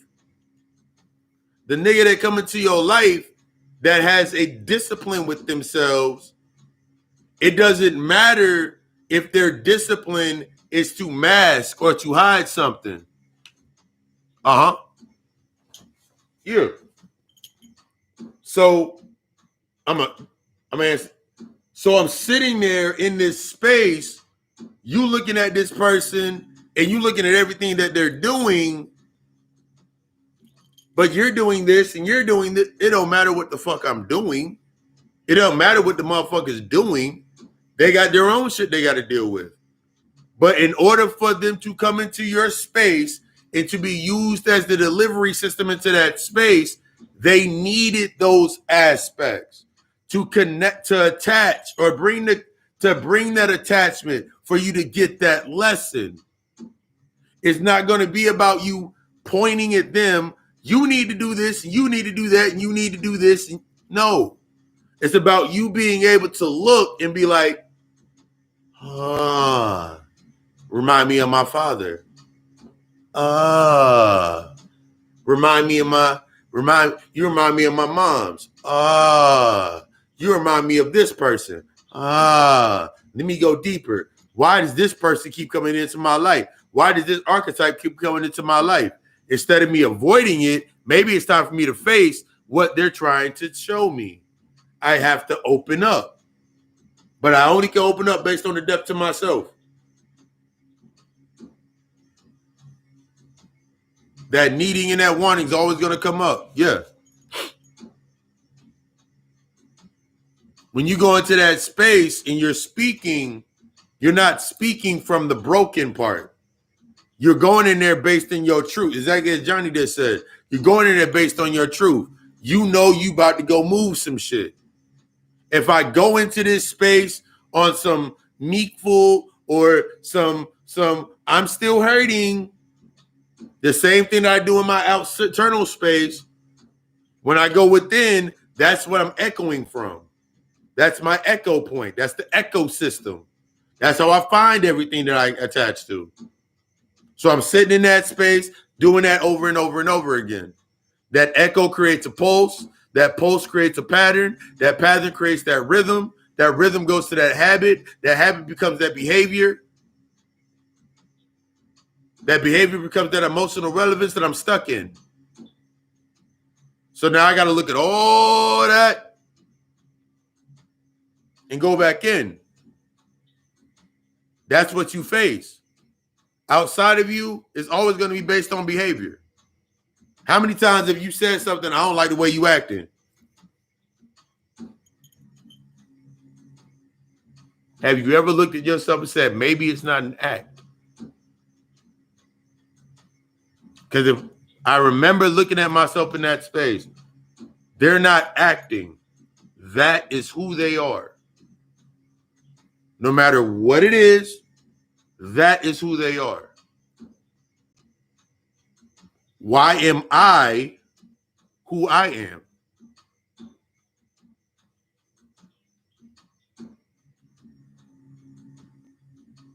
You got to shift that thought process. Like I posted that meme the other day when it was like your social media, your social circle, all this shit, the light aspect to preserve the reaction. That's all it does. When you keep saying, as a healer, you have a healing aura, so you attract broken people. Let me tell you, as a practitioner of the healing and in the shadow works, no, I don't. They're attracted based on my stream of thought.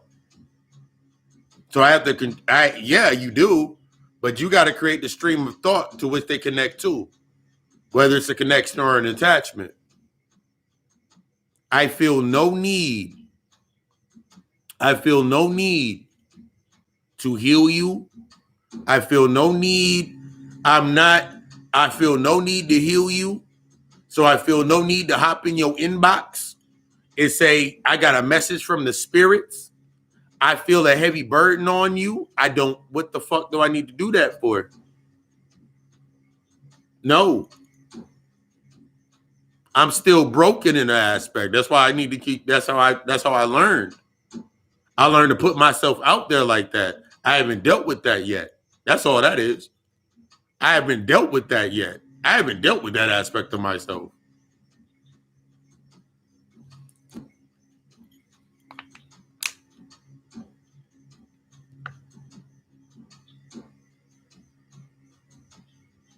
Exactly.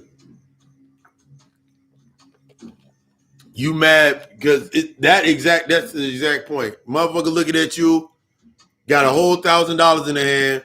Yo, let me get $1. You got $1,000 in your hand. I don't have $1 in my hand. You got $1,000 in your hand. No, sir. I have a whole stack of hundreds.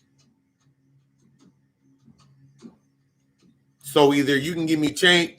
This is the aspect, like, you can then react and be like, you can react and say, nigga, you got that whole stack of money. Or you can learn and be like, you need change. And then complete that cycle. You need change? Either I can give you change directly, or I can direct you to where you can go get some change. Yes, that's the perspective. If I don't have the change, I can go tell you where to go get some change. Or I can give you change.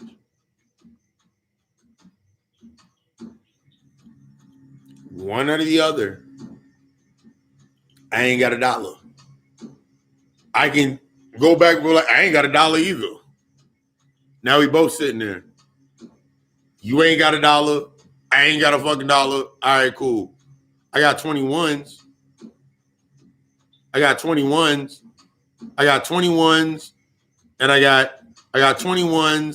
I got 4 5s.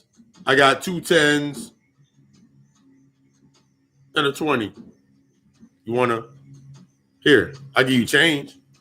Because that's all you're doing in these spaces with these transactions. You've been making the same transaction over and over and over again because you keep saying you don't have change. You don't have it. You've always had it. You just have to exchange it. You got to break that shit down. But you want to keep sitting. Now I'm going to keep doing it this way. I've been doing it. My mom did it this way. My mom struggled for years and raised all of us. And I said, I'm going to prove my mom one better, and I ain't going to struggle. But the same emotional red tape is still present in order for you even to say that. So now you created an entire world that was necessity. But now that the external world is in influx based on what you've sold to yourself, and it's finally coming to the surface, and now your shadow is now in front of you, you got to deal with it. You put all of your emotions behind that. Now you have to face it. That's what most motherfuckers don't want to do. But you'll get stuck in the perception of preserving. To preserve your identity, you will accept the motherfucker that will be like, yo, we need a school to teach our kids. We need to do this and move over here. We need to go do this and this and this. And you'll be like, hell yeah. The thing that's stopping us, though, is these motherfuckers won't give us our reparations. Yeah, they didn't give us the money that they owe us. Are you going to do the paperwork? That's all it is paperwork. I think about this space down here like paperwork. That's you with the emotional red tape. You got a whole bunch of paperwork. You're not willing to do the paperwork to do anything. That's the plan, the paperwork. Whether it's whatever plan it is, it requires you writing it out. That's what you learn how to scribe, write the petition. You got to write it down. But you don't want to do that part. I've already done all this work. You didn't do anything. All of that was paid for based on the thought. Soon as you thought, I did all of this, it is in the past. I did this and I did this and I did this and I did this and I did this. Okay, cool. Your thought is automatically in the past. So whatever you think that you did, it fed in the past. It fed what you needed to get fed in the past for you to even come back to this space to keep saying it. So if I want to stop thinking that I'm doing something, maybe I can go understand where does it keep going? It's like, take an example. I remember like the first time I looked at like my paycheck stub and I looked at how much money I made a week or every 2 weeks. And I'm sitting there like, where does all this money go? So then it made, like, at this point in time, I didn't understand. It was like, all right, I gotta adjust my life somehow because I don't know where all this money's going.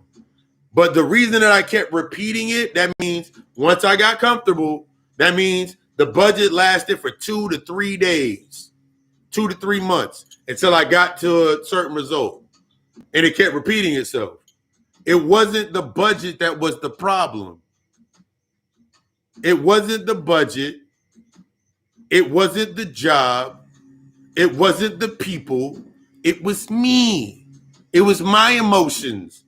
That was my emotional that was the confines of my emotional credit. I only could get based on my level of emotional credit. My emotional credit score is at 150.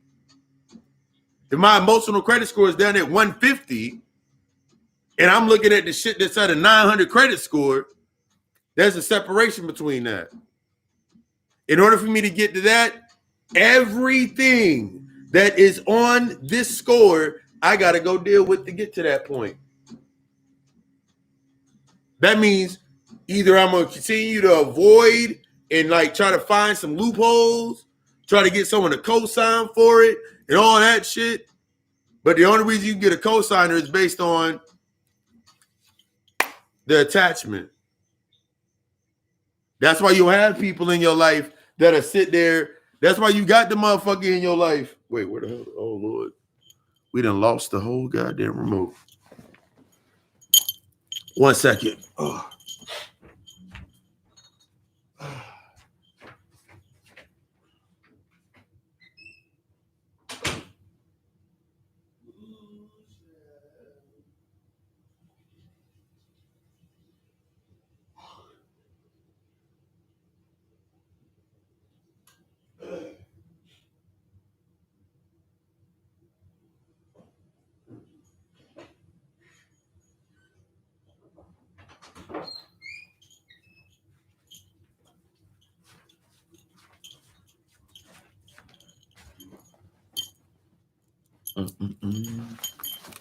Yes. That's why you have that's why you have that friend, whoever it is, that's why you get the people in your life that no matter what you do, they're always going, if they put it in your face. Remember I did this, remember I did that. Exactly. That's all it is. You in the whole fucking video game. That's why you have the people that come into your life that do what they do, is to force you to shift to the next level. But you keep saying, nah, I'm gonna fix it based on my emotional trauma. I'm gonna keep feeding that shadow. So you got the motherfucker that's in your, you got the motherfucker. I had friends that literally, no matter what I did, they always wanted to remind me, or when they did, they looked at me like, ooh, remember, you got that game from me. Remember, you got that from me. But then I had to realize that I did the same shit. So them showing me that, and me talking about I want to go to another level with myself, that's what I had to assess. Shorty cheating, shorty betraying, motherfuckers robbing me and all. They were showing me what I needed to do next to assess to get to the next level. That's all they were there for. I can be stuck in the emotional space, but I will ignore the sign. Not the sign of, see, that's why I don't be, not the sign to regress. I mean the sign to go forward. Whether it's the numbers, whether it's the flickering of light, some shit breaking, you got this pit in your stomach of feeling lonely. You got that pit in your stomach of feeling rejection. You got that pit in your stomach. They're leading you back to the wound. They're leading you back to the womb. Where the shit was birthed at. Where it was birthed at. Where that thought process came from. Where that pattern came from. How you got to that point. That's where they're bringing you back to. They bring you back to the point of humility. Without me going through the process, in order for me, the first thing that I come into contact with, you will come into contact with when you go past the point of rejection, is humility. Because the humility opens up the path to your integrity, and that now opens up the path to you becoming vulnerable. What must I assess and what must I do in order for me to become open to this space? To my lesson, to my energy, to my power? What must I sacrifice in the name of me becoming whole? In the name of me becoming what I need to be, who I already am? What is that? What boss fight do I need to go through in order to get to this point? You done had 987 relationships go sour since you were from the age of 15 and on. They've all been a reflection of the first relationship. Your fears, your thoughts, everything, the emotional red tape or the conditions that you set. This motherfucker is too emotionally avoided. This motherfucker is too emotional. This motherfucker's, why? Who were you? What seat were you in?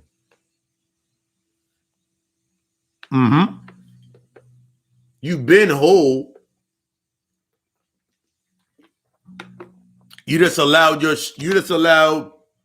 put yourself in a position to keep yourself emotionally structured to stay locked into the space so you don't move. If I float off,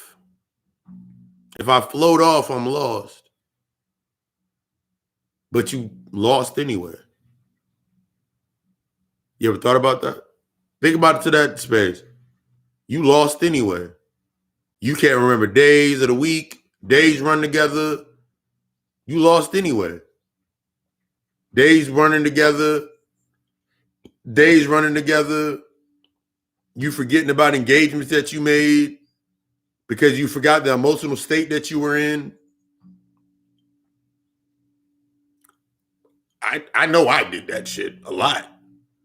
Make an engagement based on the emotional state that I was in, then forget because I was not in that emotional state. But once I started opening up to the emotional, I was like, oh, I remember that. I remember this. I remember that. And that was part of the process because now I got to analyze these emotions as they come up. And it's not just one, two, it's not one, I'm sad, or there are a stream. Remember, there's only two emotions, it's fear and love. So no matter what, if I hate something, I'm in fear. If I'm sad about something, I'm in fear. If I am angry about something, I'm in fear. No matter what it was, I am in fear. So I had to get past the point of saying I'm just angry, I'm not scared, or I'm angry, so I'm not in fear, and accept that I was in fear. I was in fear of learning some shit about myself. I was in fear about accepting something that needed to happen. I was in fear of some shit. Because when I came into this space of love, happiness, peace,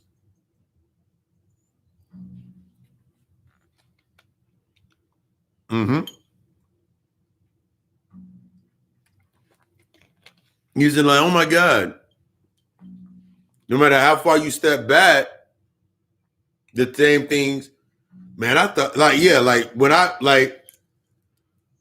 remember going through the cycle of working from this space. I couldn't treat it like everything else.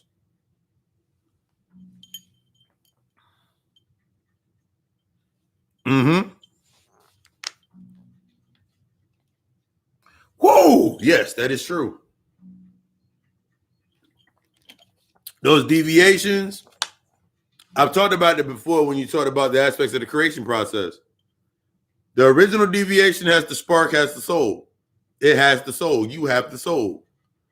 You have the spark. You have the soul. You have that energy. That is you. Everything you create after that is going to be a replica of that, but it only can replicate based on what it is and what it was made of. So now it automatically becomes a lie to the original source. It is of or carbon based. It's not carbon. It's replicated. So when you look at your entire life, everything outside of you is automatically going to be a deception to you. Everything's going to be a deception to you if you choose it to be the deception. That deception either becomes your opportunity or your obstacle. See, if I stay in this mindset with myself of if I stay in a mindset of my deep wound of not being accepted for what I am, then everything in my space now deviates and creates that pattern for me to stay within that space, stay in that confine. No matter what I do, I'm going to face it. Now that distraction,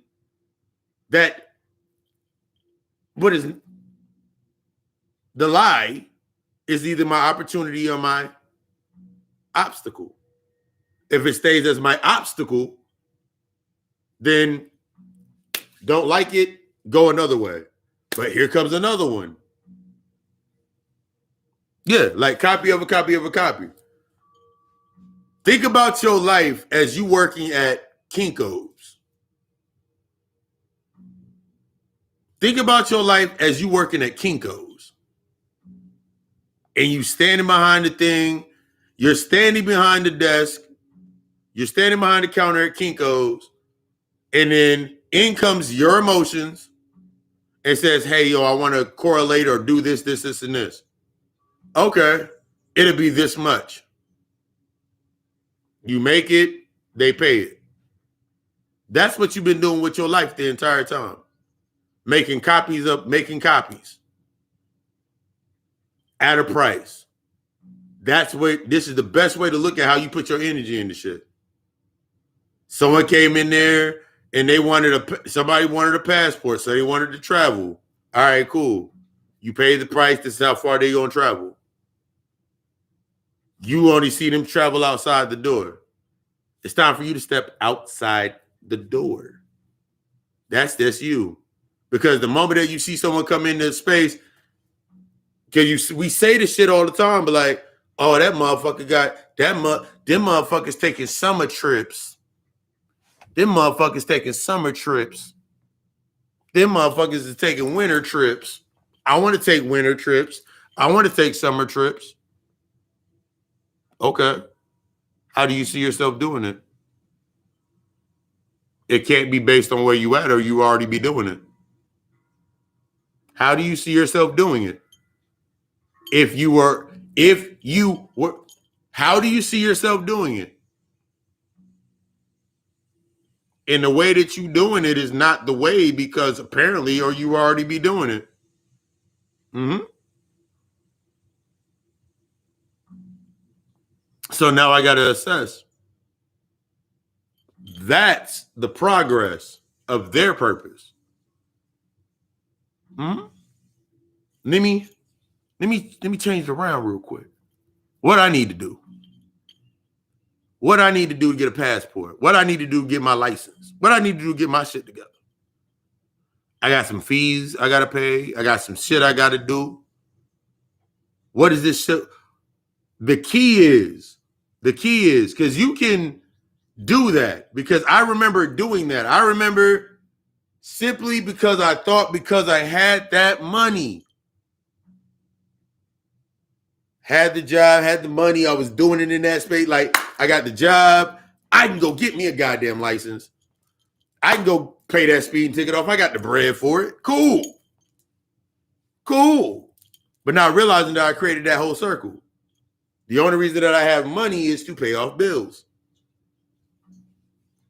The only reason I have money so I can pay off license, pay off that shit. So guess how it stops? Now the cycle has to remove the cycle has to remove the points or highlight the points or the conditions to that process. You lost your license, you ain't got no insurance, your car in the shop. Ain't no one willing to rent you or get you a rental car. So now you back to square one to how you actually started when you did it.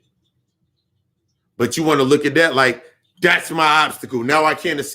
What you're telling yourself is you can't escape anymore. You cannot use that delivery system in order to prolong what is inevitably inherent for you to do. You had the job. Cool. But as long as you had the job, you kept doing what you were doing. It's only when you don't have the job.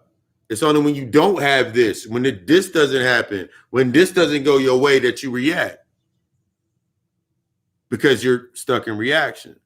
You're stuck in a pattern. There's never been a plan.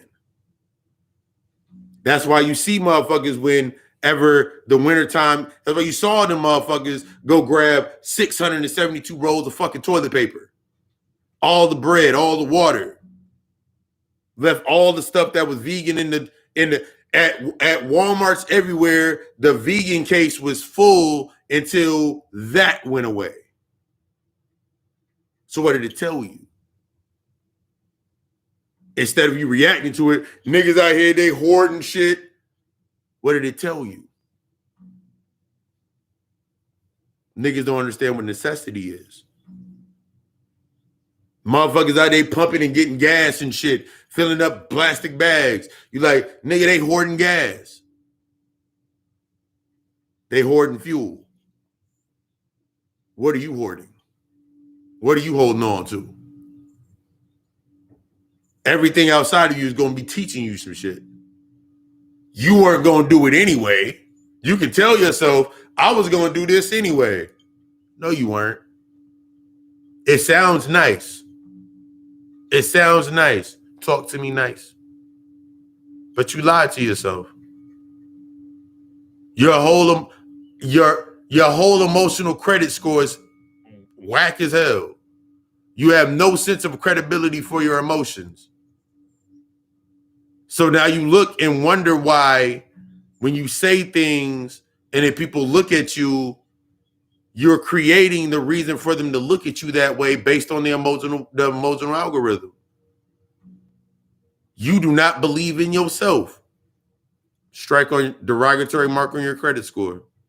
You do not have any routine or any sense of budgeting in your own emotions. Derogatory mark on your emotional credit score. Here's what you can get based on your credit score of 250. You can get that over there. That's in your tax bracket. You can dream about the tax bracket, but until you understand what the tax bracket is, you can't create in it.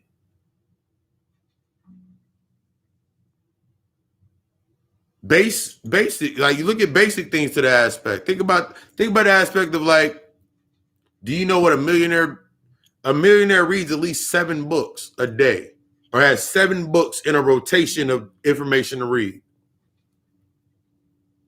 You ain't got to do that point anymore. It's been simplified. You can go grab, there's a whole damn app. I forgot the name of the damn app. I had it for a little while, and then I didn't need it anymore because I graduated from it. It was a whole app that literally took that same premise of 7 books that you read in a day or keep in rotation, and it created outlines and the bold points of each book. So you can like, ooh, I can go grab this book and read the bullet points and I can get the basic overall of it. That's what you do with your life. You don't want to read. Since you're skimming yourself and cutting yourself short, you skim others. You take the bold points of, ooh, they're this, and this, and this, and that matches my this, and this. And then you attach. But you're not attaching based on the identity. You're attaching based on the emotional aspect. The fear monologue. Versus you connected to the love aspect. Remember the love, like we've seen that. The love is a destructive force that tears everything down. The fear keeps everything quick. So now your drive is based on everything being quick. If I don't get it here, I'm going to go over here and fill it with that. If I don't get it from there, I'm going to go over here and get it from that. Then you come back to your space, you forget, and you only can use what you saw in that space in the first time based on your own assumption. So now you're sitting in the space with an assumption that was based on your thought process alone anyway, and you're using it in that space. And if that other individual in that space is still stuck in those reactions, all y'all going to do is argue back and forth. So where did you learn to argue? He loved me because we argue all the time. He loved me because of this, because that's what you saw in your shadow. Where did you learn value of your person, of your body? If you have a sexually rooted trauma, that's what I talk to with my clients. You have a sexually rooted trauma experience loop. 9 times out of 10, everything you think about physical intimacy is based in that aspect. So everything will trigger that aspect. So all of the results from that aspect, you will continuously try to fix in your current state to feed that shadow, that shame, that doubt, that the shame, the self-worth, everything in that space. But you're not only feeding that. In order for that to even be maintained, you got to create an entire spectrum or an entire layer for that to exist. Pros, cons, everything negatified. You got to bring value systems into point, and you do it all unconsciously. That's how gifted you are. You do it unconsciously. But you do it based on emotional relevance. So you use context clues and distractions and external narratives because you outside of yourself. Mind you, outside of yourself. So you think that the world you're reacting to the world, but it's reacting to you.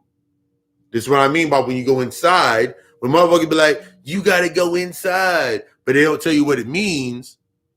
Because if I tell you that if you got to go inside, you got to deal with your shadows, you'll stop listening to me. That's what we dealt with the old paradigm of the consciousness going into that space. In order to bring it into a relevance, that's why we had Bobby Hemmett. That's why we had the teachers that we had in that space. Now, when you're going forward, it's like, okay, cool. Now that I got that baseline, let's bring it down to here. Because this is where I'm at. I cannot bring anything to set for where I'm at. So now when you listen to me and we break down these aspects, simplest point, we can build up and I can show you the connections and references to those points. That's how I learned. That's how I applied. So once you start applying it to that rhythm, now you're in that space. Because I only can build if I'm in the space. I can't build from down here and look up. I got to build and go down. Y'all remember when, I don't know, y'all remember when Eddie Griffin explained how they built the pyramids in his comedy special? And the block was up here. Motherfuckers was like, how the fuck the block was up here? And it dropped down. And then he built from up here to go down. Because shit don't go up, it goes down. You build from up here. But it's only based on your level of thought. My level of thought is in a low realm, then I only can build the things that are below me. How the hell would you explain that to somebody? Oh, let's tell them let's tell them about the archons or the archetypes of your emotional energy in the lower levels. And let's tell them about the Pistis, let's tell them about the Pistis or Sophia. Let's tell them about she had a child or the aspect of her consciousness and it ripped out because it was premature. It didn't go through the process of going through the darkness. How do I explain that shit? Oh, that's how it would. Oh. But if I'm still stuck in a survival complex, then I'm looking for enemies, then I'm going to make the archons white people. I'm going to make the archons white people. I'm going to make I'm going to make them evil. I'll make them all that to keep me in that space because I do not want to accept it of myself. If I sit inside of a space and I say the white people need to go back to the caves, every time that I say that, I'm avoiding my own damn cave. When the fuck am I going to go into my cave? They need to go back into their darkness. When the fuck you going to go back into your darkness? They're a result of you being outside of your darkness. But it keeps happening to me every single time because it's a result of you not going into your darkness. It's a result of you not learning how to shift your perspective. That is the result. If I want to preserve how I'm living, then ignore my perspective, ignore my potential, ignore my growth, maintain the pattern based on the precondition of the projections and the perceptions. So now I got to live in the perceptions of me. People perceive me to be a certain way, so I'm going to be a certain way. Or I won't. Whichever one. I'll fight it. You're just out here mirroring yourself.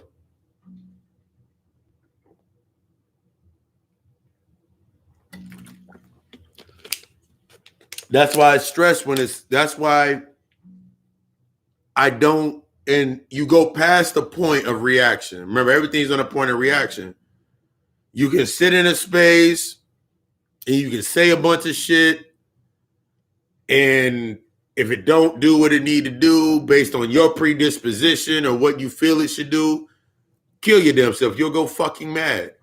Or it's doing exactly what it needs to do. Your perception has to change. No matter what you're doing inside that space, is going to bring it to the point of where it needs to go to. No matter what happens, it's going to bring it to the point of where it needs to go to. It is based on what happens next. Is going to be based on what your perception is. Is this worth this? What is my worth in myself? If my value in myself is at a high point, my standards at a high point of myself, then everything in my space that's not of reflecting that emotional algorithm or that emotional energy or that frequency or that vibration will naturally distort. That distortion in the physical space is the argument. That distortion in the physical space is that trauma bond or that friendship. That is the distortion. It is meant for you to tune into yourself. It is not meant for you to, I'm going to make it this way. I'm going to turn it this way. Because that's what we got stuck in. You're trying to make trophies and shit to make you stay comfortable. If I stepped out of comfort, everything else followed. Breaking that, everything else followed. The overwhelm, the voids, all that shit opened up. But it needed to open up for me to come into the point to where I'm at now. And it's still not done. It's more mental. So now as the occult psychologist, now I get to learn as well as teach how to use these tools. So the same way when I'm teaching the tool, showing the tool, I'm learning how to make it more efficient. I'm removing all relevance. I'm removing the redundancy. It becomes redundant at a certain point. Like if you go back to my first lectures that I was doing, I was heavy in, you gotta kill the ego. You gotta kill the ego. Fuck your humanity. I'm still about fuck the humanity. Don't give a fuck. But I've learned to become more eloquent because I'm in that higher aspect of myself. I became more eloquent in the delivery. It's less emotional. It's less and less emotional. It's not driven by the emotion. It's driven by the logic and the thought. That's why I can sit there and deliver it. That's why you can listen to it. And you're like, damn. Yeah, I'm sharpening the sword. Sharpening our swords. I'm not sharpening I'm not sharpening my sword. I have a sword. I ain't never got to use it, but I have it if I have to use it. See, the survival complex makes you want to use it as soon as you get it. Use it for something. You get that relationship, I'm going to use it for something. You get that job, I'm going to use it for something. Get that car, I'm going to use it for something. Get that crib, I'm going to use it for something. But if I'm moving into aspects of when I get it and I understand that it's based on my energy in that space, now I stop worrying about when I'm going to get it. That's how law of attraction works. Now I'm out of the mindset of when I'm going to get it. I know it's already there. I must do the work in order to get to it. I'm not where I need to be. That's why it's not there yet. The pitfalls and the aspects that happen inside the space to force you to make a decision, even in the space, you got to own every decision that you make. Because you're going to make some fucked up decisions. You're going to make some decisions that are fucked up in the human space that are meant to trigger you. I've made decisions in the human scape that are fucked up by human morale in that encompassing focus. But if I didn't make that decision wholeheartedly with taking the aspect of going through the traumatic experience, even though these decisions caused rifts in my being, opened up this part of me, it forced me to really look at the point of where I was at. Like, damn, I literally saw myself going down that way.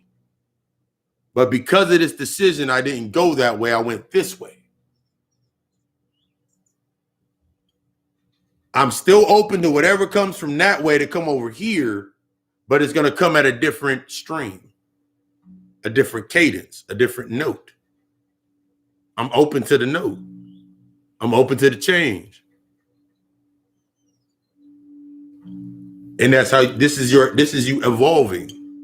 This is you shifting. This is you growing. This is not work. This is your requirements in order for you to do what.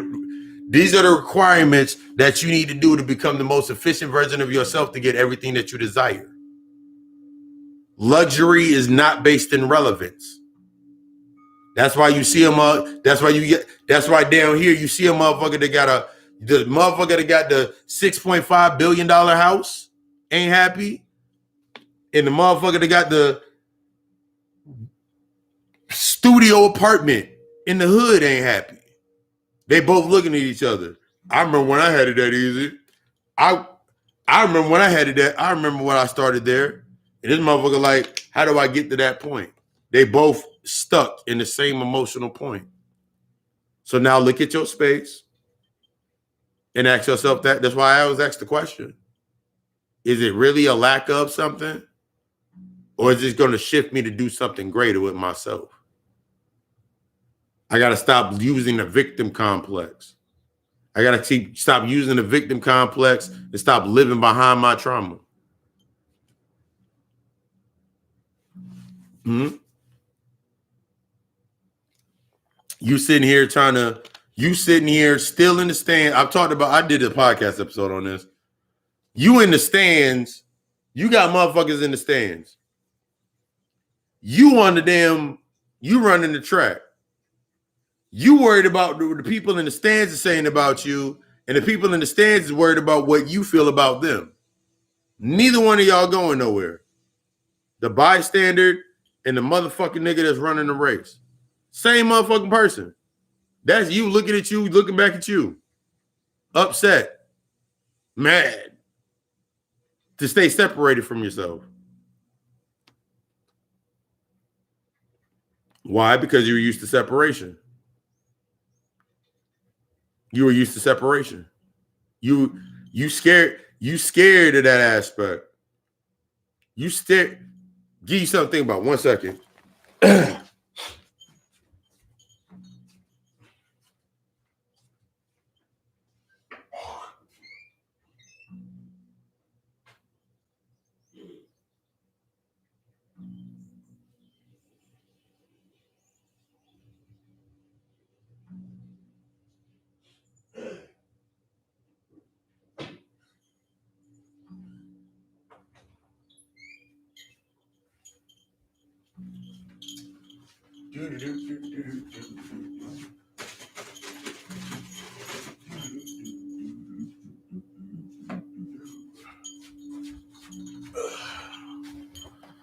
I don't know why Blue's Clues popped in my head.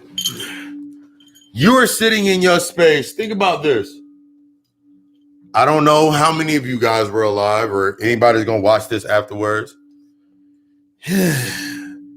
Y'all remember use an example like the Martin Luther King, the segregation, civil rights movement, and the inclusion to stop segregation. Where were you at when that happened? Where were you at? Where did you hear it at? You heard it at school? Where'd you hear it at? What was going on in your life at that particular time is the result of that happening. Change of perspective. That's why I can repeat over and over and over again. That's why they recorded it. That's why they gave you the moon landing. The war in Vietnam. Show you Pearl Harbor all the fucking time. Some reaction to you. You saw it in school. Yeah, most of us saw that shit in school. But what was going on in your home life? For me, when that was happening, coincidentally, since there's no coincidence, remember there's no coincidence, it was coincidentally, around that same time, my mother and father got into an argument. It was my first time my father threatening to leave. That shit hit the damn news. That shit was played. The little shit played. And I remember we had meatloaf for dinner. No talks of separation for the next couple of months. Then something else happened. Then something else came up on TV. Something about some inclusion shit. Something about the prison complex and things. And I never really caught the tape. I watched my pops use those aspects, what he was seeing on the news. Similar to like my mother will hit me up periodically before, like at a point in time, but hit me up periodically and use those aspects in order to connect to me. You got to be careful out there. You wearing your mask, all that type of shit. My mom would hit me up because she had no true points of introduction other than the fear. So she needed a delivery system that was based upon the fear to even have the conversation. Without that delivery system, there's really no connection. Because after the child rearing phase, all you're doing is maintaining the attachment. So it makes you really think about your delivery system. The delivery system is just what it is. But if I use the delivery system as my emotional void to fill a void, then this delivery system defines how I get love. This delivery system defines my love, my trust, my devotion, my submission, da da da da da da da da da da. As long as the delivery system is in place, I can maintain the identity. Because the delivery system prolongs that identity. But if I'm standing in it, taking that ownership, I don't need the delivery system anymore. I don't need that delivery system. Once I understand the aspect of the emotion, I don't need the delivery system anymore. So now reflection and refracting into the growth aspect, do you really need to leave the house? This is another part of a session that made me really think after I got off when we were done with it. You really got to leave the house? And why for? Because I got to go put my feet in the grass. Okay. I got grass out there. I have everything I need for where I'm at right now. If I desire more, that means I got to assess that space, create that space in my mind first. That means whatever comes up inside of my mind must create it. Similar to me now being in this space where I'm at now. And what my beloved taught me. It was a lesson in the space. It was a whole lesson in the space. Because the space that I was in prior, I couldn't do what I could.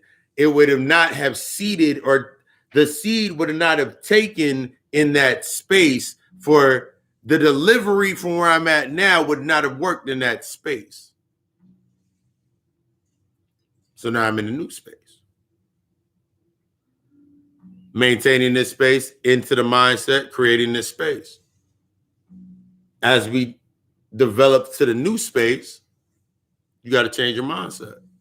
You got to assess the analytics of that space. Why? Your why. Not the what, the why. Not the how, the why. The how comes after. The what comes after. It's that why. Once you discern that why, that pattern now becomes a plan. That pattern now becomes destroyed to create the plan.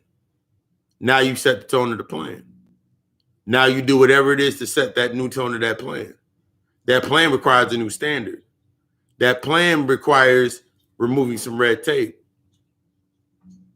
Taking yourself out of the old transmission system of prolonging, thinking based on it's going to be an ending, and understanding that you're going into a beginning. You can't manifest a new beginning if my mindset's stuck in the end of something else. That ended, that ended, that ended, that ended. That's what everything in your space keeps you in ending. That's why you get tired of it so easy. That's why you get tired after you go there, because it's ending. Mm-hmm. Mm-hmm.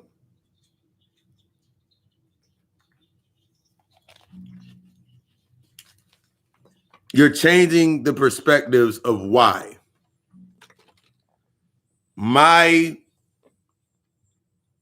Mm-hmm.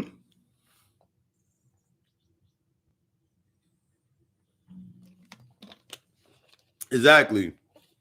Until I understand the lesson from that original source, everything that I'm doing is going to replicate that lesson.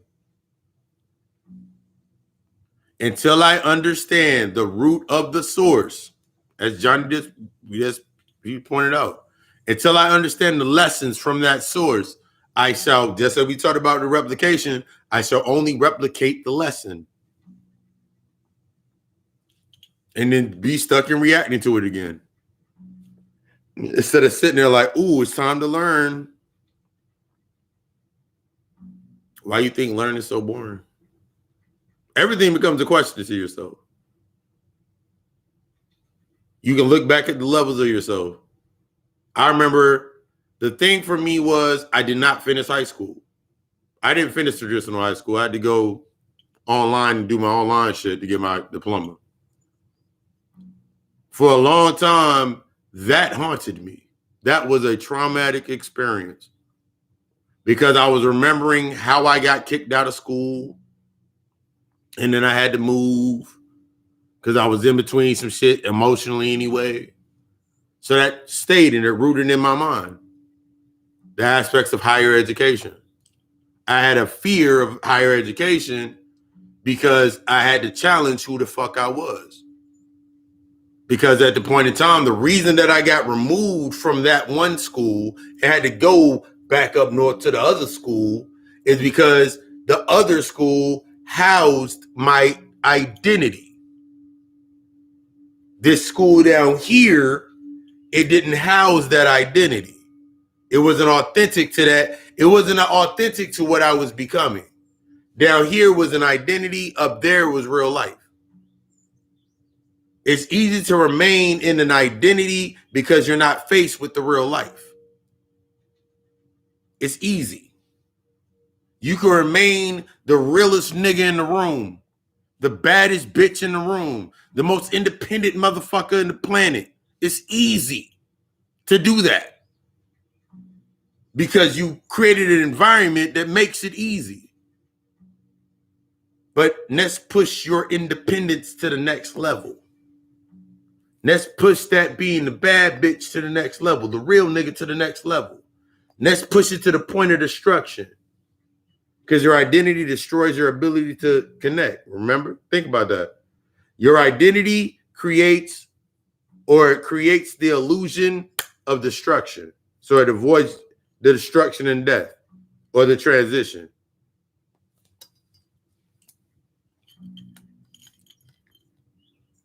Mm-hmm. Mm-hmm. So now, let's see how far I'm going to push it. Everything is going to come into the space and push this point. If I keep reacting to niggas saying, trying to play me, and I keep reacting to it, then I can stay in that comfort zone. I have everything defined in that space. Yep. Them niggas over there ain't shit. Them bitches over there ain't shit. They ain't shit. They ain't giving me they giving you exactly what you need. You're now the protagonist and the antagonist in that story. You got to be now you got to become that I've talked about it before, the anti-hero, the anti-villain. Exactly. The Fed, the agent, the opposing force. You sitting there mad. Why? You getting the answer that you need. You don't like the delivery? Because you want something emotional. Yep. You want something emotional to happen. You want it to be emotional. You want the emotion to be relevant. You want the reaction of that emotional relevance instead of being emotionally present. Because that emotional presence, I'm grabbing my cards real quick. That emotional presence is the destruction of your inability to take accountability for yourself.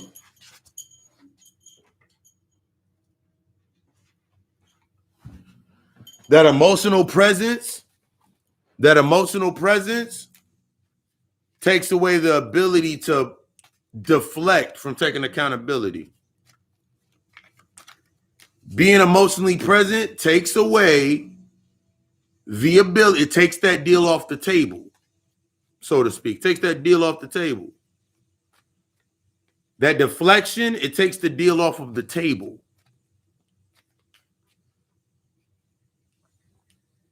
Mm-hmm. Oh, it was gonna look. I thought it was gonna look like this. Who the hell said? The only reason you had the thought of what you thought it was gonna look like was based on what was in your mind anyway. You have to. You got it. The delivery system. You're trying to make it connect to be something that it's not, to keep you where you're at.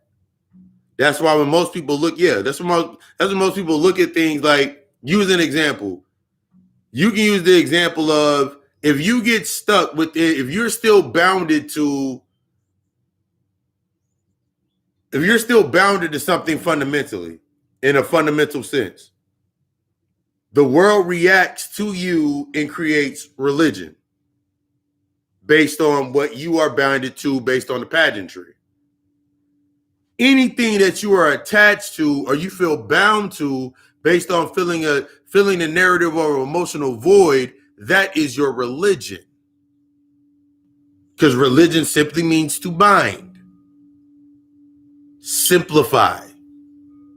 You want to make it complex, and that's why you have all the different sects, but simplify.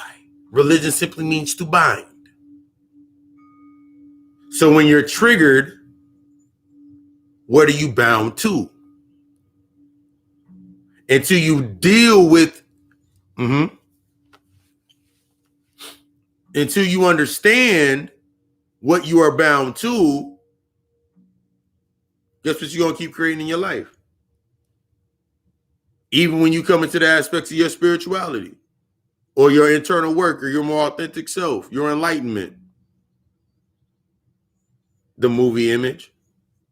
It should look like this. It should be like this. I thought you would be more. No. That's not what this vessel was built for.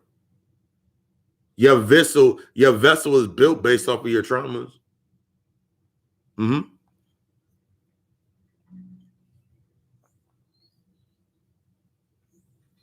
Your vessel is built based off of your traumas. There's a reason that I deal and I am of the Dionysus and the Shiva and Dionysus, Shiva, Baron Samni, Papa Legba, these deep ass fucking energies. Asmodeus, these deeper fucking energies. Because I'm of a deeper source. So now I look at my traumatic experiences and the things that I've been through like, damn, it made this vessel real, real ready. It made this avatar really, really ready to take that energy in. So now I can work with it versus being stuck in the old narrative of I had a dream that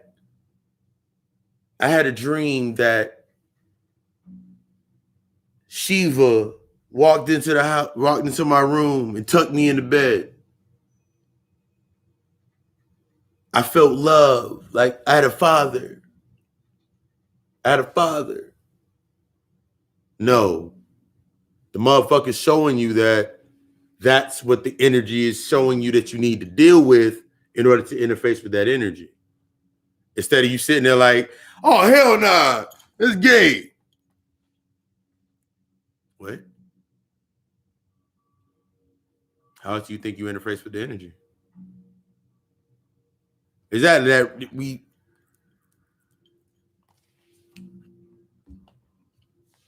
Mm-hmm.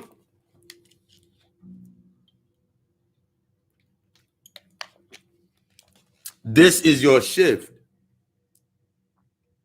You want to be that energy, you got to take on the path of it. Where you at? It is a path. Everything that comes up is a part of that path. Now that you sitting in the seat, yep.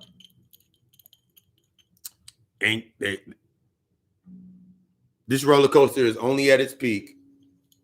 You're on a roller coaster that never hits a dip. Think about it like that. Lion Gate portal, retrograde, whatever it is. You're in a roller coaster that never dips. The only dip is the emotional aspect. So it feels like you went through a dip, but you still sitting still. The roller coaster is literally sitting at the top point like this. It's just sitting up here at the top point. It's your anticipation and your expectations of what you think it should look like is what is going to happen. Oh my God, I'm about to fall. Okay, you're going to fall. Let's give them the most of their experience falling. Oh my God, it's going to hurt. All right, let's go to the experiences based on hurt. Oh my God, motherfucker's going to leave me. Oh my God, motherfuckers gonna leave me and think that I'm crazy because I'm meditating more and I'm dealing with my shit in the internal aspect. Okay, bring up all the memories of that. It don't even be the memory current. It can be the memory based on a past life. That's what keeps coming up for y'all. That's what keeps coming up. I remember going through that shit. That shit fucked with my entire everything. It rewired it. It fucks you up, but it's a good fuck up. I can sit here now and tell you it's a good fuck up because now I can sit across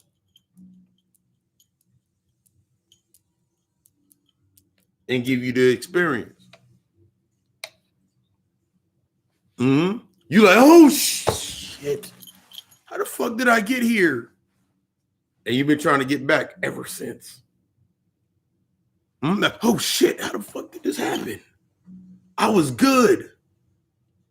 I remember my birth. I tell people this story all the time, like how I remember my birth. And they were like, oh, you remember being in? No. I remember the descent into the body, down the cord. I remember the rope. I saw the rope. I saw the cord. I saw myself following my mother. I saw myself floating around, following my mother around, following my pops around. I remember everything into that space before I descended. I remember fighting that shit because I remember fighting that shit. Cause I was like, there was multiple times where I could have came down. There was multiple times that I chose to not deal with some shit. And there was multiple times I'm like, nope, not dealing with that. Nope. And I was like, oh, this one seems wide enough. This was, I can do this one. All right. Slid down like, nigga, and I was told like, nigga, yeah, you got to forget everything, right? I was like, why? Because you can't have that down there. Because it would be, you need the handicap. What? You mean I really? Oh, okay. Slid down. 18 hours. 18 hours to be pushed out into this space. 1 + 8 is 9. I already knew I was the ender of cycles.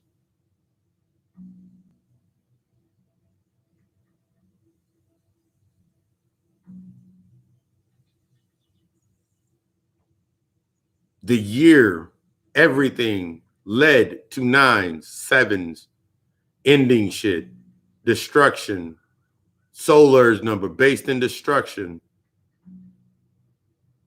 The 4 representing the aspects of me being not to being the humanitarian that I thought I needed to be, but the humanitarian to understand this humanity shit. Every number lined up to that point to bring me to where I'm at now. Like, I came down here with baby brain, god damn it. But I remember the day that I looked at my baby picture. You're like, damn it, I can't. Fuck this shit. I remember the day when I really looked at my baby picture and I embraced it. I looked at my baby picture plenty of times. I was like, nigga, I am one.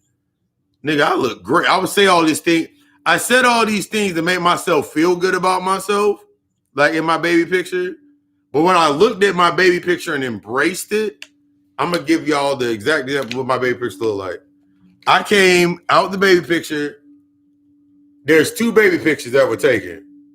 I'm like this, smiling, like, and another one, I do this. In a baby picture, there's a baby picture like this. My grandmother gave me this, showed me this picture. Like, I'm like this. I knew what I was coming down here to do, but I had to embrace it and go through the process. You know what you came down here to do. Everybody has their purpose, their process. You have your purpose, your potential, and your process, but you got to understand your new perspective. You got to stop looking at these things and getting stuck in I got to keep doing this to do this. Everything is naturally pushing you out. And I've talked about that before. Everything is naturally pushing you out of that space. It's forcing you to look at yourself for real. That's when I said that in one of the last lecture of the year last year. I was like, you thought you not having a job made you lazy. You was already lazy. You was already lazy. You thought that nigga or that woman took away your self-worth and your value and your self-care and how you deal with yourself. No. That was already there. How else would they be able to? How else could they even mimic it or trigger it if it wasn't already present? It's time to shift it.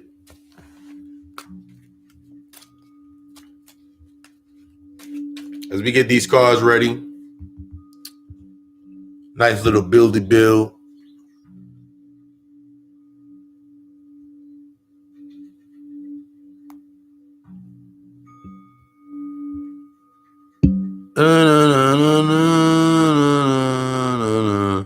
I got a feeling.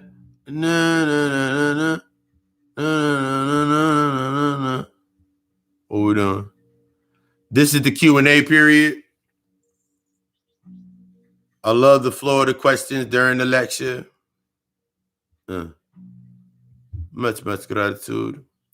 This is the question and answer period. Also the cards. Donation-based readings. Feel it in your heart. Or you don't even got to donate to that aspect. You can donate to support the lesson of what you learned about yourself and how I exposed something. As always, I want you to be fucking the best. If you are interested within consultations, mini consults, any services, hit me up in the inbox. Everything's in the description from the number. I'm going to start putting email address in there. I'll be forgetting. But if you're ready, what's stopping you? If you're ready, what's stopping you? First card fell off in reverse was the 3 of Wands.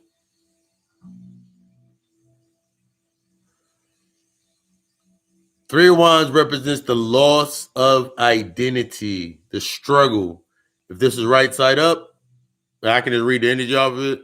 If you look here in the reflection, this is the point of 3. when you see the 3. You're now facing the other aspects of yourself. But since this is in reverse, what's stopping you from taking that step? What's stopping you? What's stopping you? You want to face yourself? Because your real self says what it says and you can't manipulate it. That's one thing I learned about my higher self and my authentic self. Your authentic self, it says what it says and mean what it means it. It means it. There's no wiggle room to assume it or to make an assumption or make a perception or project onto it. I can't look at it and be like, but it's absolute. It's absolute. So what's stopping you from facing that point? Which leads into the 7 of Pentacles. It's that identity you're trying to hold on to. It's them 15 minutes of fame with that name. That's what you're holding on to. That 15 minutes of fame with that name. That 15 minutes of fame with that archetype that you created based on safety. That's what you're trying to hold on to. You got to let that shit go. It ain't about, because what most times what we do is we stay in the space, we bring it to the surface, we remove these external aspects, then we go back to square one. I'm going to go back to this mode when you ain't supposed to be in that mode no more. You can't go back to the hermit phase. You got to wait until that cycles back around. See, we got stuck in, I can just do it again, tax season, summer vacations, all that shit. It was programmed into your mind. Okay, cool, I just do it again like that. No, you got to wait till that shit comes back around. That's what the seasons teach you. I can say I wish that I did more last summer, or I can spend the fall, the winter, and the spring preparing myself to do more for my summer. Doing what needs to be done in the seasons in that aspect and making that identity go away. That goes into the aspects of, the 8 of Swords. 8 of Swords represents bounding. Behind that identity are the bounds or the red tape, what we've been talking about all night.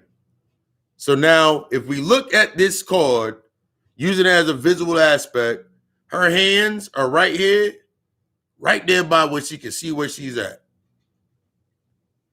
So your emotions are bound, and you can look at them, but you refuse to look at them. You want to stay in that complex. You want to stay hurt. You want to stay hurt so you stay relevant.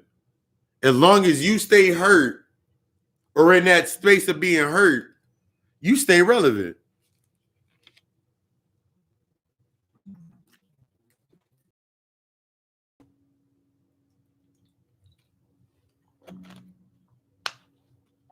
I'm going to act up at the end. I don't care. You want to stay, oh my God, the world doesn't love me. The world reacts to you. So if I say that the world, I'm saying I don't love myself. I'm saying that you're just saying that to yourself. The Magician represents glamour. You keep dancing this one dance, infinitely looped. You got a decision to make. With the Magician, it's the sleight of hand. With one sleight of your hand, everything can change. What are you scared of? Everything's going to change. You're not scared of the sleight of hand. You scared of the changes. You scared of how swift that shit going to scare the shit out of you. But they got to bring that shit up. That leads into the changes. Told you, I just talk and bring the cards up. That's that moon. the investment, the tides, the waters, feminine energy. It's all about your emotions. It's always been about your emotions and how you use and dictate your emotions. You sitting out here in the space and you thinking you stuck in, for some of y'all stuck in the masculine seat. It's time to sit in y'all feminine seat. That's for male and female. That's whether you are a god or a goddess or a man or a woman, king or queen. It's time to sit in your feminine seat. This card, this spread is about sitting in your feminine seat. It's time to sit in your feminine seat.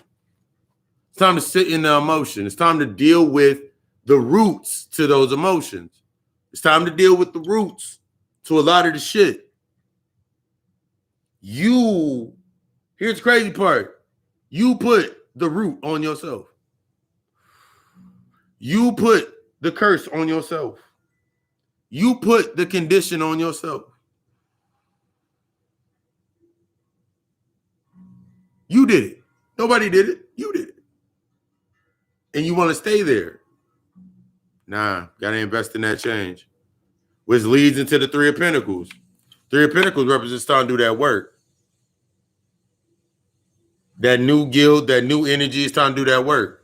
It's time to surround yourself with people. It's time to surround yourself and start reflecting and doing your internal work. I noticed that when I started doing my internal work, then the definitions of what was outside of me in my space changed based on that work. It's similar to when I was being an employee and I was working on the line, and then they gave me the offer to run the line, not run on the line, but run the line. It came with a whole different set of, I had to learn some whole new shit. The old mentality didn't work. That means everything that I did not deal with had to be dealt with first. And you're always giving that period. Yo, well, because you think about it, the world's reacting to you, you're not reacting to it. So when I thought about my job and they were like, well, I'm giving you the offer now, but it'll be like 6 months from now, like until we start the process, because we got to get everything in. I'm like, all right, cool. I didn't realize why I always had a 6-month process. That 6 months in between there and there, or whatever the time period is, that was based on how serious I was ready to do the move. That was my plan. That was the path. Because I could have spent that entire 6 months complaining of things I had to take care of, or I could actually sit in that 6 months and put in that work and learn. Ask the questions in that space. Yo, but I have this, and I have this, and I have this issue, and I have this issue. That way, when I get to the space, looking at myself, I'm not like, I didn't think that would be a problem. Background check, shit. Background check, shit. Y'all gonna drug test me, shit. This gonna take me into another tax bracket, shit.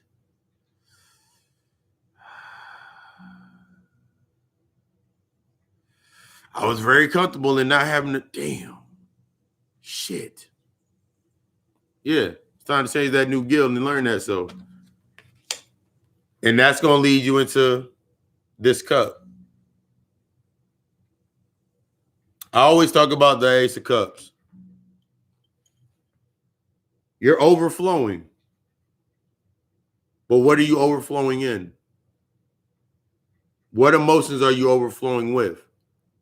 That's what's at the root of your cup. If you always find yourself in a cycle where you're always in a state of fear for something, time, whatever it may be, it's time to assess the root of what's inside of your cup. The roots that hold that cup down into that space. That cup moves. That grail moves. That grail moves. See, we got stuck in thinking that this cup don't move because it was full. I don't want to move the full glass. I might spill it. Maybe it's time to spill it. Maybe it's time to spill. You got to be honest with yourself. It's time to be honest with yourself. It's time to be open. It's time to, you know what? It's time for me to step into my new shit. Mm-hmm. Yep.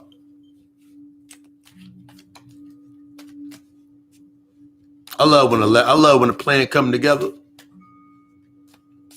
If you ever read anything in regards, I put it up a long time ago on my page. If you take 6 months, every 6 months clears a year. Every 6 months clears a year. Just about. Every 6 months to clear a year out.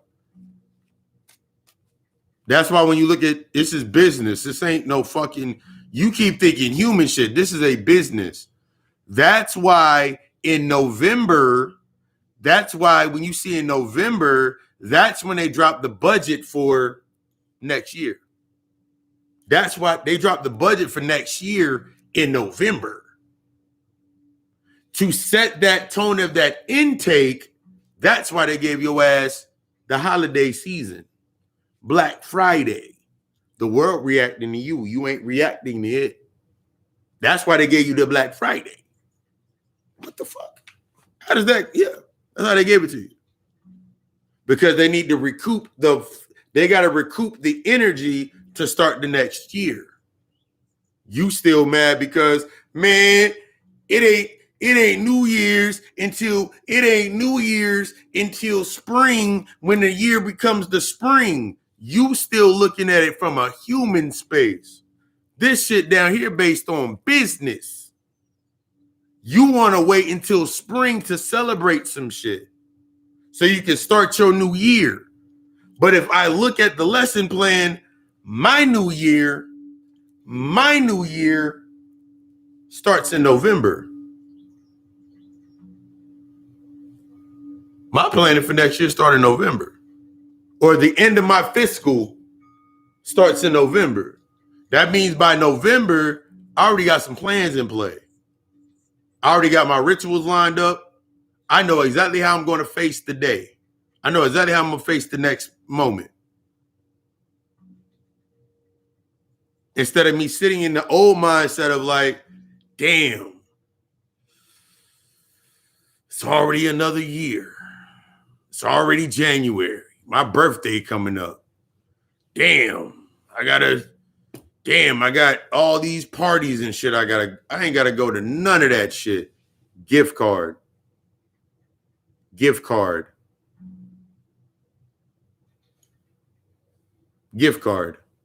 Remove expectancy.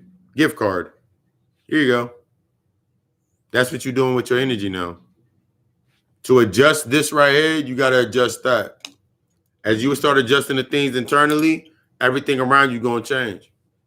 You keep looking for the pitfall and the obstacle, but the obstacle is your opportunity, and you don't want to look at it that way. Yeah. I'm escaping. We doing Christmas for the kids. What? You just afraid to tell your kids the truth.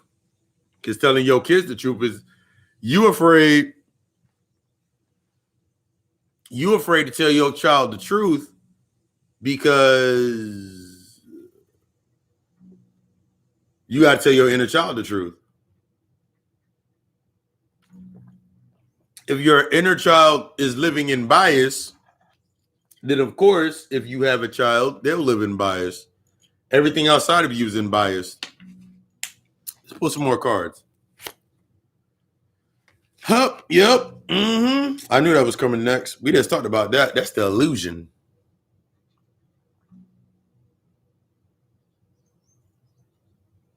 Everything is a projection, but of the illusion.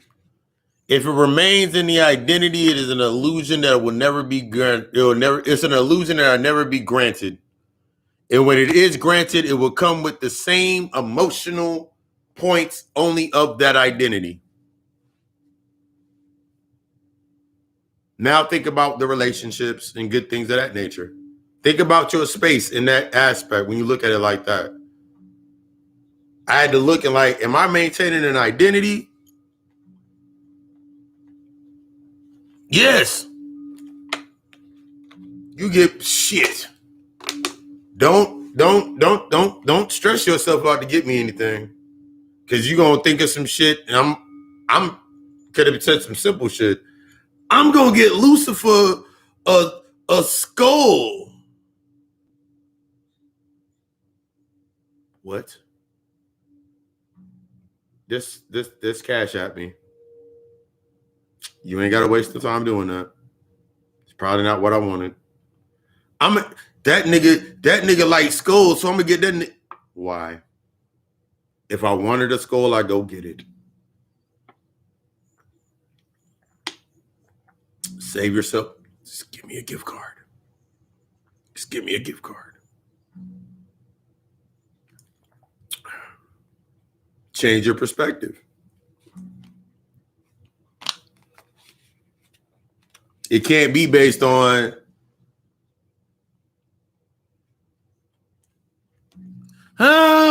Santa's still in quarantine. Santa's still in quarantine. He can't come out.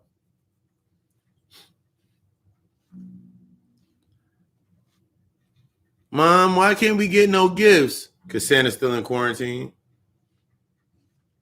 What? It'll fuck your head up if your child says, I don't believe in Santa. I knew it was you and daddy getting the gifts. What you gonna do then?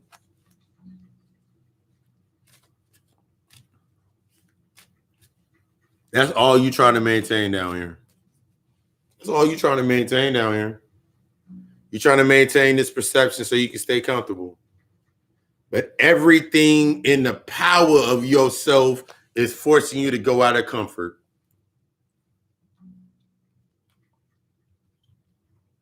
Everything. You like, oh my God, it keeps happening to me. It happened yesterday. It keeps happening.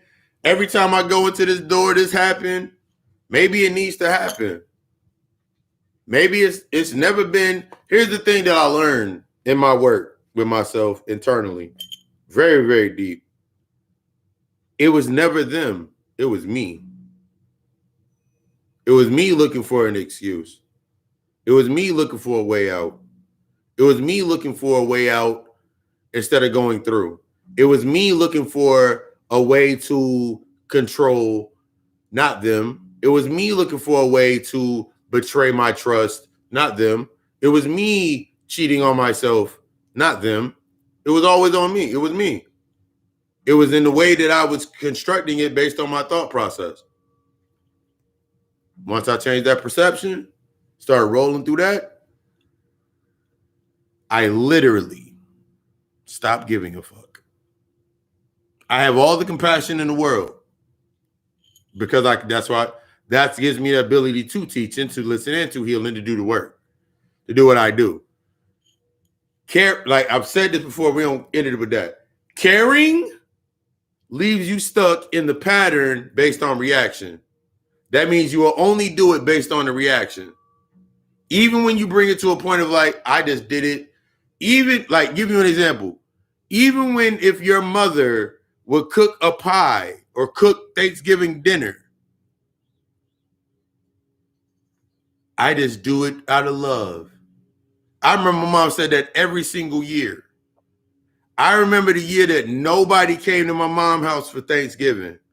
My mother was depressed as shit because the reality came out. She wasn't doing it. She was doing it from her thought of what she thought love was. My mom created an entire space that needed that these were the emotional voids. Each one of us came down through an emotional void. Each one of us. Me took the longest to come down because I was not trying to come through some emotional bullshit, but I know I needed to. And then followed by everybody else. Their paths, their purposes, everything that they needed to do. My path, my purpose, everything that I needed to do. I can't go back to the relevance or trying to stay relevant because I noticed every time I went back, it was based on the same story. And if it was in the present, the false illusion of the present, it was based on a necessity to feed a shadow. So I was either reminiscing about the past or living up based on the past or this false sense of progression, or I'm sitting here in the present, feeding the necessity of the emotional wound of the past. And I just kept going back and forth, to and fro, to and fro, to and fro, to and fro, from heaven to hell, from heaven to earth, from heaven to earth, to and fro, to and fro, to and fro, afraid to go into my hell.